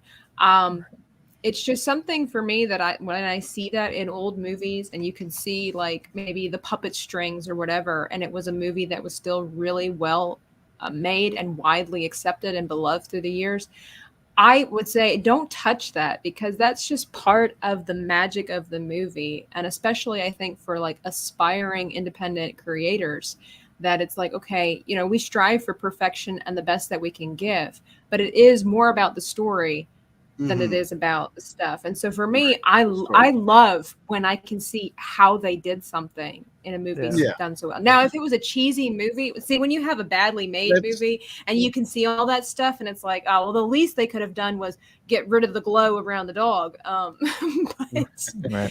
So I thought something that Matt mentioned, as far as the coloring, I think is really interesting to note is that maybe because it was the 80s and the coloring, but nowadays when you talk about the dead and you have movies about the undead and whatever, everything is kind of in reverse. It's all gray or bright the white. Gray tones, the sepia tones, that's always having to do with death, where this was the opposite and it was way more vibrant. And so I don't know exactly what the thought pattern behind that, because everything is for a reason. Colors matter. And maybe they did that to keep this from being too scary for the time, to keep it with that whimsical air. And I like the grittiness. Like you said, it kind of makes it seem like, New York, kind of dark, gritty and everything like that. So I give it a full point because I liked all of it except for the hands coming out of the couch, but they did that really well. All right, so I like what Dave White says here. Are there any behind the scenes on the film? I don't remember. I wish they would reveal more. There are a bunch of stuff that you can find on YouTube, Dave. YouTube. I don't think they. Whitey, have you heard of YouTube? Did much? I don't think they. I don't know if they did. I mean, obviously, because back in the 80s they had TV and they probably did stuff on TV and stuff, but they didn't have like what Peter Jackson did. You get to watch all the behind the scenes and all that. That would be cool if they would pack that all into one DVD and you could just watch it the whole. I don't think they knew that would become a trend. That would be something people were interested in. Back then, what they would do was like Cinefex was a big deal, and so it was all in literature. It was all pictures in a specific magazine where they took the behind-the-scenes stuff and how they did it, but instead of making it in video form, it was something that you could go to the bookstore and you could buy, and you can actually see the behind-the-scenes pictures that they took. Let me recommend a documentary that just came out. It's called "Cleaning Up the Town." And it's a complete 2-hour documentary about the making of the first Ghostbusters movie. And it took like over 10 years for them to make it. It's got interviews from pretty much everybody but Bill Murray. Harold Ramis has interviews in it.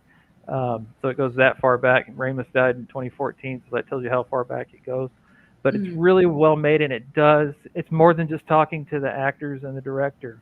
A lot of it is talking to these people that you're talking about that were behind the scenes, that were pulling the strings, that were inside the puppets. And they go back and they talk to those people that created and handcrafted a lot of the things that we saw in the movie. And definitely check that out if it's something you're interested in. You can actually go to the store and buy a copy of the DVD. or it's like on Apple TV as well, so you can stream it. But it's called Cleaning Up the Town. No G at the end of cleaning. It's cleaning. Like the song that when they pulled out of the firehouse and they played the song Cleaning Up the Town. Right. That's where that comes from. That's cool. But check that out, and that's right up your alley, what you're talking about. If you wanted to really get into the details of the behind the scenes, that's exactly what you need to be watching, and you'll really enjoy it. And he also said there should he wants a 4-pack would be good of all the movies. If you're into it, watch it. It's great. Yeah, there should be a 4-pack. I think there should be more than a 4-pack because you get all the behind the scenes stuff too. 2016, I would probably not really recommend it, but you can watch it if you're curious. Yeah, a lot of people love it. I mean, a lot of people that are into the first 2 movies and are going to be excited about Afterlife loved Answer the Call. And, you know, it got crapped on by a bunch of people, but a lot of people really enjoyed it for what it was. And, you know, more power to them. I'm glad you found something that you like. You know, we don't all have to agree on the things that we like for us to that's true. like them. That's true.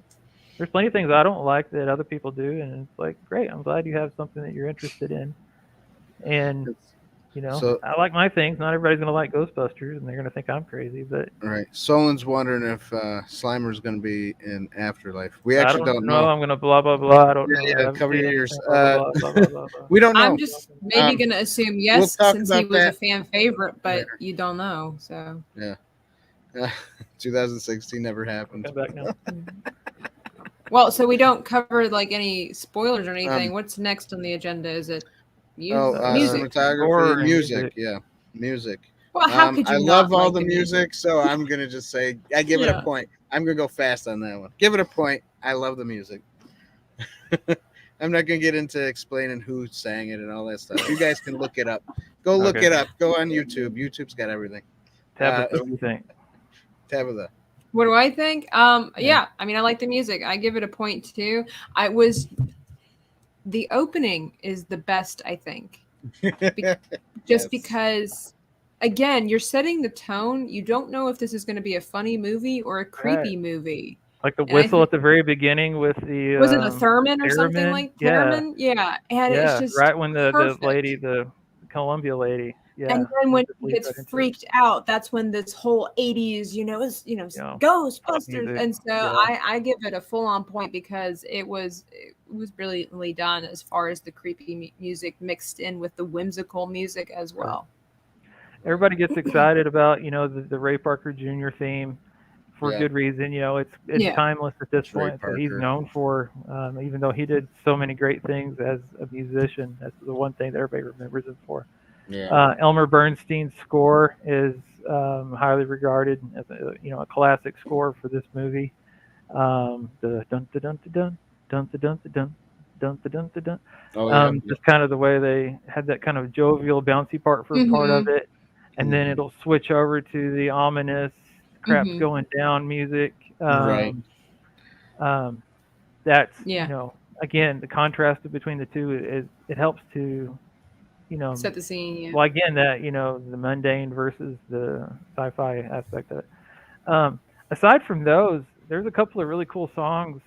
If you have the soundtrack or whatever, "Saving the Day" by Alessi, the song when they come out of the mayor's office and they say, "Let's run some red lights," and they have the police escort and they drive up to the Shandor building there, where Dana's apartment. Man, I get excited about that part every time because that song just, again, it's that 80s, let's go, tackle it and save the day. I like that one. 80s music. And then the weird song when the containment unit blows and all the... I didn't like that one. With the guy talking or whatever. The magic. Yeah, I believe it. That one actually creeps me out. I don't like that one, to be honest. If you heard the song, like the whole thing, it's actually, that's the second part of the song. The other part is kind of like this weird, not really a love song, but it's like kind of, the lyrics are pretty creepy. It sounds too much like that. No, I'm just kidding. It's Illuminati. Yeah, if you read through the lyrics, you'd be like, this is not appropriate. It was the 80s. But the part that they did use, I thought kind of felt weird. Not felt weird, but felt cool in the way that, it led to that third act of the movie. Once, okay. Oh, yeah, it totally worked. I just didn't like it. Yeah. That's fine. Cleaning Up the Town would probably be my least favorite of all the iconic Ghostbusters soundtrack songs. It's okay, but a lot of people are really into it, and it's like, it fits. It's okay, but it's not my it favorite. worked. But definitely point. A lot of this music is timeless. So best part of that song was the second half of the "It's Magic." Yeah, of Magic. Magic or whatever. Yeah. Mick Smiley, he wasn't even on a record label or anything at the time, and somehow his song got picked up. Nice. So there is one question here. I'm gonna change subject real quick. I'm not gonna say too much. Did you guys talk about the Hasbro pack? And is it really 1-to-1 scale? We haven't really. We talked about it a little bit, but not too in depth. Yes, it's I'll give you 60 seconds on the HasLab pack if you want it. Yeah. You actually have a. Don't you have a video about that? I kind of went over it when it was first announced. I'm going to get into more of the details as we get closer to it. Once kind of the funding and the crowdfunding, all that stuff kind of. Also, once we know exactly what we're getting with it, because there's different tiers. Once we get to 9,000, different stuff that comes with it. Everybody's hoping for that 9,000 one, so you can hook the Spangler neutrino ones. Yeah, right. It is 1-to-1 scale, and if you go to Ghostbusters News YouTube channel, Jason talks about it all. Mm-hmm. Jason's awesome. Like, if you guys are just kind of on the verge of being into Ghostbusters, go and follow GB News. Yeah, look at his stuff. Yeah. This dude quit his day job so he could give us the information. Wow. And put out videos. He's got his own website, and he's all over Twitter and Instagram. Rare Blend. Hello, how are you? I don't think hashtag back to pack. Yeah, this guy knows what we're talking about. Rare Blend. Welcome to Inside the Booth. I don't think I've ever seen your name yet before. See one of your followers? Maybe so. I'm not as good as you guys are at keeping track of everybody that comments on my stuff. So sometimes I'll see a word that I recognize that. We have to, otherwise they get on our case. You're right. Yeah. They are close to 8,000 per sales already. Good. Good. Yeah, getting close to that 9,000. We're going to get to 9,000. There's going to be at least 1,000 people that see Afterlife that haven't bought the pack yet. Yeah, and think, wow, you can buy one of those, and then they'll push it over. At least 1,000, I guarantee it. And if somebody wants to buy 2 and send me that extra one that you bought, send it my way. There you go. That's right. Have some charity. Promoting myself. Right. Give the man what he needs. Yep. All right, so I think we all give a point to music, right? Yeah. Yeah. Music point. You got a point too? The movie's on its way to a perfect score. Just saying. Yeah, it is. Allegory, the last one, right? Yep, Allegory, last one. All right. I have some thoughts on this one, but I'll let you all. I'll let Matt go first. Matt, you want to go first? Yeah. Let's see what the guest says about it. Yeah, okay. I wanted to start off. I talked about the Cleaning Up the Town, Remembering Ghostbusters documentary. At the very end, there's a clip of Harold Ramis, and this is a quote from him at the end of the movie, or at the end of the documentary. He says, "The empowering message of Ghostbusters is that no matter what monsters we create in the world, that if we have the courage, the tools, and the technology, the talent, and the fortitude, we can deal with pretty much anything." And I thought that really summed up, we don't have literal ghosts, and maybe you do, but most of us would say in our daily lives we're not dealing with an actual literal ghost, in your attic or something. Right. But the way he says it, the monsters we create in the world. Yeah. So it might not even have to be demonic or anything like that, but just the obstacles, the things that get in our way, the things that trip us up. Having that courage, looking for the tools that you need to succeed. Mm-hmm. And the fortitude and having the gumption to be able to realize, this is something I don't have to run from, then, we can take on life. And I just like the way that he said that. I think that's a quote in the Bible somewhere, isn't it? I don't know that. Ramus, I mean, I think he was a Buddhist, but switch things around a little bit in this in the Bible. Yeah. And then another thing, before I saw that quote or I saw that clip, one of the things when I was kind of brainstorming what I would put for allegory, I was thinking at the very beginning of the movie, they're on the verge of a breakthrough as scientists in this university, and something finally went their way to where they're going to be able to, um, do something with the career that's something they've been following, and then the bottom falls out, Mhm. and the rug gets pulled out from under them, and they lose all their funding. They get kicked out of their jobs that they thought were pretty secure. How many of us in our lives have been to that point where the bottom just all of a sudden drops out when you had things comfortable and you Yeah. thought things were just about to take off, and then, oh no, now I have this giant hurdle in my life and I don't know where I'm going to go from here. Mhm. That's what they're kind of dealing with at the very beginning of the movie. And it takes a comedic turn, and they go into business, and you can't necessarily apply that Right. to all of our lives. But I think we've all been in that situation to where, I've lost jobs before. I've had to quit and step down from a Right. management position, just because of the factors in my life where I had to get out of it to keep my sanity, almost literally. Right. Mhm. Um, these are things that people all the time, every day, deal with, the personal hurdles in life, and just kind of the way that you say, we're gonna pull ourselves up, we're gonna find a way, and we're gonna deal with it. And from a Christian perspective, we do that with God's help, and turning over maybe what our plans and things that we think should be uh, the goals of our life, and turn that over as we accept Jesus Christ.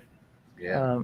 Obviously, that's something where you put that in His hands, and you do more following than trying to find your own way. Um, but that's kind of the way I was kind of looking at it when I wanted to find something that was relatable from a comedy movie that kind of really goes out there. At a certain point at the beginning, it is very relatable, and Right. the circumstance that it gives No, us. that's good. Mhm. Definitely. That's a good one. Tabitha, do you want to go next? Dan, I think you should go Or you next. want me to go next? Okay. I'm saving mine. It's because it's going to Okay. be I She's like got the best. special. She's saving it for last. Yep. Rare Blend says Revelations. Yes, they do talk Well, about he misquotes it in the movie too. Yeah, Mhm. he does. It's he says 7:12, and it's actually 6:12 that he quotes in the car. Oh, they didn't want to get copyright infringements from Jesus. Right? Yeah. Yeah, Jesus would And have been behold, like, hey, he now, opened hey. the sixth seal, and there was a great earthquake, Yeah. and the moon became a sackcloth.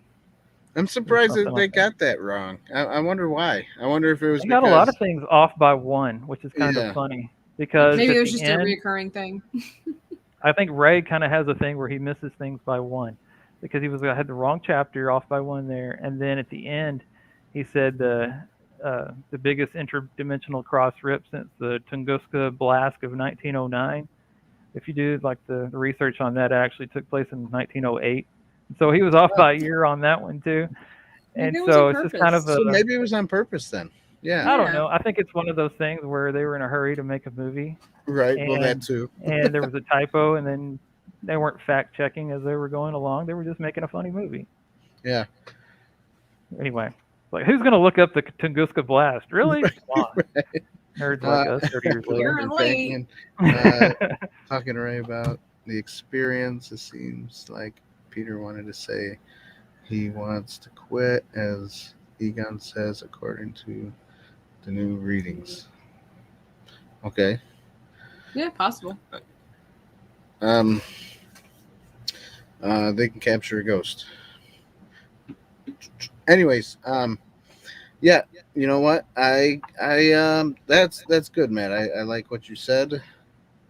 I like the fact that the Brotherhood can come together and fight off these demons per se, or ghosts as they call it, and want to help the community basically, or want to help the city, And make and money. and make money. That's right. Sounds like one of your what are those called? The prosperity preachers. Yeah. Putting on the gold They want to help platform. you, but make money at the same time. I mean, honestly, why not? We give our money to Walmart, so Hey, Why I not work give your for money to Walmart, God so instead? Walmart's not trying to convince us I work for a about distribution eternity. center, so yeah. So which Um, is kind of funny. I was going to point that out. Hang on a second. yeah, go ahead. So you ever try to figure out a way to fit yourself into like a movie universe and say, "Hey, I'm sort of connected to that," which almost puts me in the Marvel MCU or something like that. I don't think I've ever. You may not have, but I'm just bringing this back to Ghostbusters. In Yeah, go ahead. the first trailer, no, the second trailer when Paul Rudd's character comes running out of the Walmart. Oh yeah. The terror dog chasing him. It's like, oh, there's a Walmart in the movie. I work for a Walmart grocery distribution center, which means in this movie there must be a Walmart supply chain.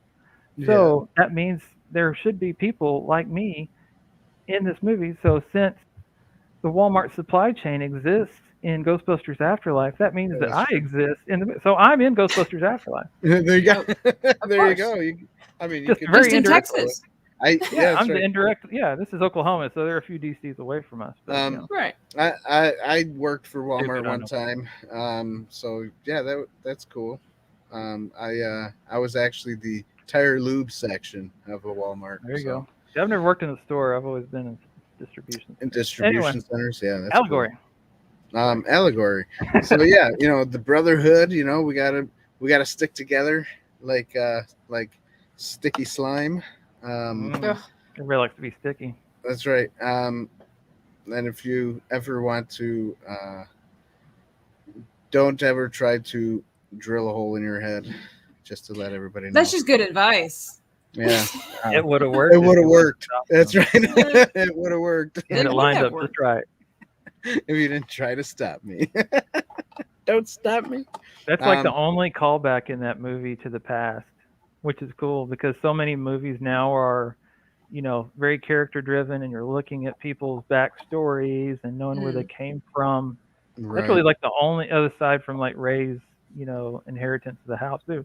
There's really no callback. We don't know where these people came from before, Right, exactly. The opening credits of this movie. And we really don't never find out. It's kind of the interesting part of trying to figure out how Afterlife's going to work because we don't know how Egon's relationship. Well, it's kind of going back to what I was saying about the plot. Is again, it's not really a gripe about the fact that the movie kind of goes quickly, but maybe that's the brilliance of it. Maybe Hollywood's focusing too much on backstory these days. Right. Because every Marvel movie and Star Wars and every other thing, it's like there's always these. We got to take the time to get to know each character. Maybe we don't. You got to have a mystery. Well, if you want to make 25 movies, movies, then you have to. Well, that's true. But if you're just going to make 2 comedy movies and then just let it sit like Ghostbusters, they could have made 6 more movies just basically following, let's make a Ray-centered movie. Let's make a Winston-centered movie. Let's make an Egon-centered movie. But both of the ones that we got were following Peter Venkman, with the other ones closely around, the periphery. Right. So it could have very easily centered it around somebody else and then delved into their personality. And, that's a lot what the cartoon did. Right. On 20 episodes that were centered around Egon. Right. But movie-wise, we didn't get that. I only have 1 point for the allegory. I can't remember who gave it. Oh, it was Matt that gave it. Dan, do you have an allegory for this film? Yeah. I was halfway saying it already, but we kept going off.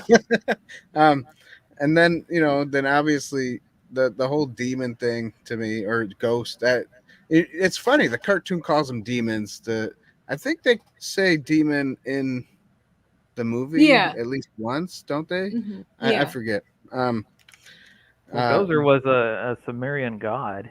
Oh, there you go. Yeah, and like the demigods with the 2 terror dogs were Vince Clortho and Zool, and so they're the minions of this other god, and so you're dealing with false idols or different gods, and so throw that in there if you want, if you really want to get closer. Well, that's basically what I was going with.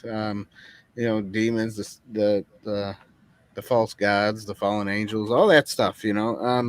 That definitely, I think that's one reason why I kind of like the Ghostbusters, is because you can kind of see it, even though it is a worldly thing that they do. But in the Christian realm, you kind of can see that, okay, well, demons do exist and stuff like that, and there are ways to get rid of them. But obviously, it's not out of a proton pack. Too bad it wasn't. It would be fun, but it'd be more fun. And it definitely does not come out by saying it takes exorcism to a whole other level. Yeah, right. I think that's kind of what I'm excited about Afterlife, having, again, no spoilers if you know the answers to any of what I'm about to say. But what if we take everything to this point has been ghosts are on the evil side? What if you have one of your heroes on the good guys that's on the afterlife side, working with you or for you or pushing things to help you in your direction? I think that's what we're going to get a lot with that could be Egon Spengler. I think that's what we're going to get at having passed on. Yeah, but now we've got the good versus evil, even on the spiritual side. Not just good being the heroes of the physical realm of the people versus the spiritual that were always evil. What if we do have the good on the spiritual side as well? That opens up a whole new ball game if that's where they're going with this. But like I said, if you know that, and if I'm touching on something that might be right, don't tell me. I don't want confirmation. That'd be interesting. That would be cool. I don't have the comments up here anyway, so if you have to comment, there you go. There you go. I won't put them up for you. Yeah, don't. Spoiler free. That no would be spoilers, interesting. no leaks until November 18th. I'm seeing it on the 18th. That's what I've been saying on my channel. No spoilers, no leaks. That's cool. But yeah, that would be interesting to have that. So that's why I kind of like Ghostbusters. The power of Patty compels you, won't do nothing. Just to let everybody know, only in the name of Jesus. Spinning heads is the only one that can cast out demons. Get your wontons. That's right. I've actually seen references I know to that movie. I'm sorry. Get your wontons. You're right. The one wonton in the soup. Yeah. Well, I'm glad you haven't seen it, even though you know some of the references to it. But what was it? I'm not hating on it. Again, I'm trying not to be a hater on that kind of thing. No, of course not. I mean, I try to like to be the Mr. Rogers of the Ghostbusters community, where everybody can come to me with their thoughts, and nobody's going to be put away with any kind of pushback or anything like that. Hand puppets. Right. Yeah. I mean, maybe one day, right? Yeah. Right. I mean, there was a couple things in there that was cool besides the. Dan, don't be so nice. Don't be so nice. You said you admitted the only thing great about this movie was the proton pack. So don't even shut up. Don't be lying over there. I know. Trying to play the saint. I'm just trying to help people out here if they do like the movie. That's anyways, job. That's right. But yeah, I'll give it a point anyways, because I do like that aspect of stuff, the spiritual realm of things, demons, fallen angels, even though they called them demigods in the movie. I like all that stuff. So yeah, I'll give it a point. What else did I say about it? Your Tabitha. She's got the final word on this one. That's right. Tabitha, you go. Right. You guys ready for this? All right. Right. The Bible clearly says that having relations with men and women having relations before marriage is not the way to go. And so what we can learn from this movie is that if a woman is trying to take advantage of a man, or a man trying to take advantage of the woman, the ethical thing to do is to drug them and leave the building. So there we go. Yeah, there's been a lot of questions on why Peter Venkman had Thorazine on him when he was supposed to be just going to read with Dana Barrett. You know, it's like, is something in her own medicine cabinet, or is he walking in with vials of stuff to drug his? Again, these are the plot holes that we don't even really focus on because the movie's just so good. But that is a good question. So yes, Phil, you heard me. You heard what I said. If ever a woman's trying to take advantage of you, you need to leave the building in some form or fashion. Okay? You need to drug them and leave the building. Leave the building. I mean, we can be a little loose on the drugging there. You know, if you need to just throw them against the wall, that's totally fine. But just leave the building because Jesus says, don't do this. The Bible says, can a man walk on coals and his feet not be burned? Don't play with it. Just leave the building. I honestly had no allegory for this film. And so while you guys have been talking, I've just been thinking about like, what is it? That's what I was like, there it is. That's the message you're doing a me. That's why. You saved that relationship for marriage. Okay. So I think that's pretty good for pulling it out of my hat. Do I give this? I'm going to ruin everybody's night. She's going to make it not a perfect score. I unfortunately am going to not make this movie a perfect 10 because of the fact that I did not see an allegory necessarily in this film. Like I just sucked that out of the air. I mean, I guess you could say it's there, but when I watch this movie, it's nothing speaks to me. So I'm not even gonna give it a half a point. That's okay. Because I don't watch this movie for allegory.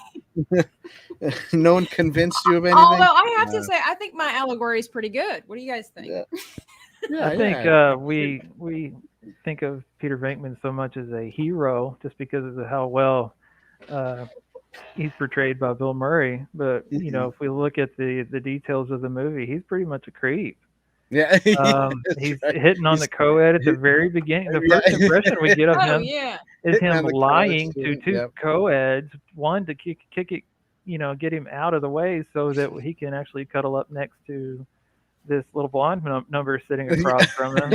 Only for Ray to come and screw things up, and you know, with the excitement of the library situation. The ghost. Yeah. And so who knows how often he's working his magic has a lot over here. Of sexual innuendos in it, you know. It's like the keymaster and the gatekeeper, and that's a whole nother.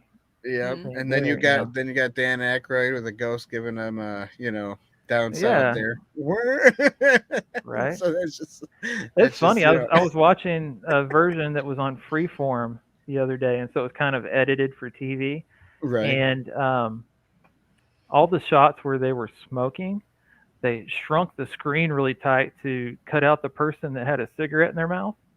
But then when it got to the part with the montage with the dream sequence, it showed almost that whole part. The only part it didn't show was like the actual unzipping. Oh. And the rest of it was still in there. And so you get the whole innuendo and everything. But we can't show the cigarettes, you know. We can't show the cigarette. You can't show unzipping pants, but we can show everything else. It was, you know, I thought surely how are they going to cut this so that it, you know, doesn't mess with the theme song in the montage? No, they just only cut out like half a second. So I thought that was really funny. Good night, R2. Yeah, we did. We went over a little over, but yes, thank you. Man, I've had a great time with you guys so much. Thank you so much for inviting me. Thank you for coming on. Yeah, this movie gets a perfect 14, by the way, because of me. So. Oh, that's all right. That's okay. A 14 out of 15 sounds pretty good. I still highly recommend this movie. That's right. And we're probably being pretty generous giving it allegory points too, once she actually kind of mentioned that, you know, it's pretty much any movie you can kind of eventually sort of find the Jesus character versus, or, you know, in a way. Right. There are some movies where it's a little bit more evident. With this one. Right. Yeah, it's not as. It wasn't like the Matrix or something where it's like, you know, you can cross things over and figure out who's what. That little Neo was the one. Yeah. Right. Yeah. True. It's not a Star Wars type thing where you're trying to find, you know, the chosen one, and then right. That's what's nice about this movie too. It takes a break. There is no chosen one. They're all chosen. Well, they're very real. They're dirty work kind of guys. It's guys that were scientists that ended up having to roll up their sleeves and get dirty and make their own money for the first time in their lives. Yeah, instead of taking money from they expect school. results. Yeah, right. Yeah, they were, just getting grant money up to that point. I've been in the real world. You haven't left this college. Right. You've never been out of that college. was so funny. That was good. They expect That results. was good. Yep. Well, the Man, result of this good one is stuff. I had a great time. So Hey, Good. thank you. Thank you for coming. being here. Yeah. Let's do our goodbyes and tell everybody, don't forget www.insidethebooth.tv.com. Get yourself some merchandise. We got mugs, we got cozies, Hoodies. koozies that are cozy for your drinks, hoodies that are cozy for your bodies. We got T-shirts. We got bunch of stuff. Go check it out. The flamethrower, we got that yet? We Not don't yet. have the flamethrower yet. Can we? If once we do, can we do modifications and convert it to a proton wand? If you pay for it, that would shoot be out sweet. like the spiral. Honestly, I was actually thinking about that today. I was like, if we could get the flamethrower, it looked like a proton pack thing. Yeah. People would definitely jump on that. Yeah, that would be the next in line with our HasLab. That's right. We just need people to support us on Patreon so that we can find people to help us out to make these building. Well, not these. If you want a flamethrower or a proton wand, you got to buy some mugs first. That's just. That's right. That's right. Support us monthly or buy a mug. Those are your only options. Yeah. Everybody needs a hoodie. Hey, it's November. Get it. You need warm clothes. That's right. Or give us a Christmas one-time donation of $1,000. $1,000. You can or you monthly. Can that's fine. I wouldn't complain. Our PayPal's in the description below as well. Just don't forget about that. Throw in something. But we can't forget our giveaway either, Dan. Yes, our giveaway. Our giveaway is starting to grow, everybody. So we're starting to get more stuff.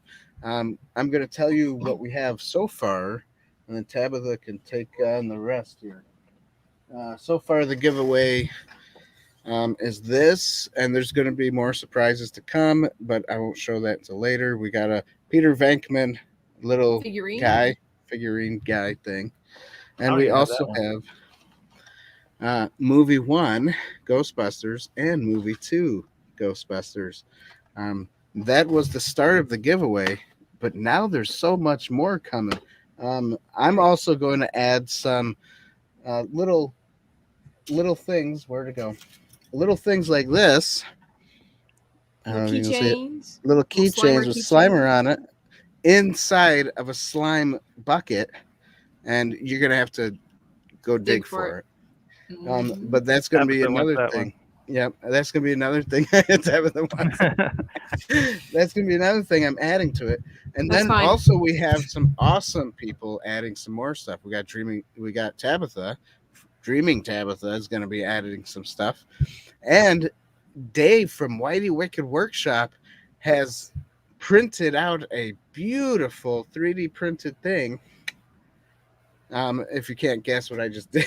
You look at his hat, it gives you an idea. Yeah, it's going to be awesome. It's 3D printed.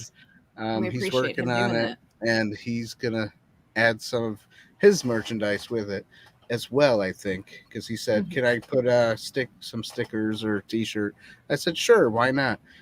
So you can get some Whitey Wicked Workshop stuff as well. It's going to be a really awesome bundle. This bundle is going to be awesome. And remember what you have to do. Go ahead, Tabitha. Tell them. So in order to win this amazing and awesome, ever-growing Chia Pet of a bundle is that you need to create one of the team members or all of the team members of Inside the Booth, if you're feeling optimistic about your skills, in some fashion of an artistic medium, whether it's drawing, painting, chalk art, Photoshop, claymation. We don't care as long as it's creative. 3D print. 3D print. Hey, that would be so cool. So if you just create myself, Dan, Matthew, or David, or all of us in some fashion, and then post it on either Facebook, Twitter, or Instagram and tag Inside the Booth, you will be eligible to win this amazing bundle. And you can have multiple entries. That's fine. And we're going to announce the winner on our Geek Talk show at the end of the month of November 30th on a Tuesday. And so we'll be announcing announcing the winner for that. So if you want to get in on some of this amazing stuff that's coming this way inside this bundle, because by the time the 30th shows up, we might even include like a dog or something. So, you know. So there have already been some entries. Some people have already done some Photoshop work. I know somebody did. Phil, he's in the chat. He did a drawing of me as a Ghostbuster. As long as you do one of the team members as a Ghostbuster in some fashion and tag us, you are eligible to win these amazing prizes. Phil, I haven't seen that drawing yet. Don't forget to tag me in it as well, or inside the booth, so I can see that drawing. Also, Yes. the drawings. Yes, don't tag me. Tag inside the booth. Yeah. If you do have them, I have one of Phil's already. The one that he kind of cut out our faces and stuff. Yeah. And I have the one from Mrs. R2, the Icky, and I actually put them on the website. So you go to the website. There's a spot now that says giveaway. You click on that, and you can see so far who has entered to win. And I'll be I'll post everybody's stuff up there, so it's all in one spot, so everybody can go look at it. So there you go. Do it. So what Santa would and your mother would want you to do. That's right. Next week, or not next week, next show, which is Sunday, the 14th. We are going to be doing the Rumble review, and we're rumbling on Tabitha lost the light. It's time to shut down. That's right. We're going to be rumbling. Here comes the hands out of their chair. Better be careful. We're going to be rumbling. Yeah, we're going to be rumbling Ghostbusters 1, 2, and 2016. So there is where you're going to hear my words about what I thought about. You don't want to miss what Dan You don't has want to miss say that. about 2016. Besides the beautiful Proton back there. So there you go, guys. Giveaways, rumbles, all the good stuff. That's right. And be sure to follow Matt on his channel. Yes, follow Matt. He's got some pretty intense videos. You got some questions. This man has the answers about Ghostbusters. Especially the Proton. I pull all the answers from somebody else, and then I put them in a concise way to give to you. So there you go. Just don't spoil anything for him. Right. Yeah. I'm all about plagiarizing information and just putting it for you and then saying thank you. There you go. That's good. And then, don't forget to vanquish the like button if you already haven't done it. Hit subscribe, ding the bell button for notifications. Coming soon every week. And have a good night. And obviously, vanquish Matt's like buttons and all his videos he's got. Have a good night, everybody. Thanks for watching. And don't forget, go Bustin makes us feel good. Not Boston, Bustin. Happy building. Bye, everybody. Bye.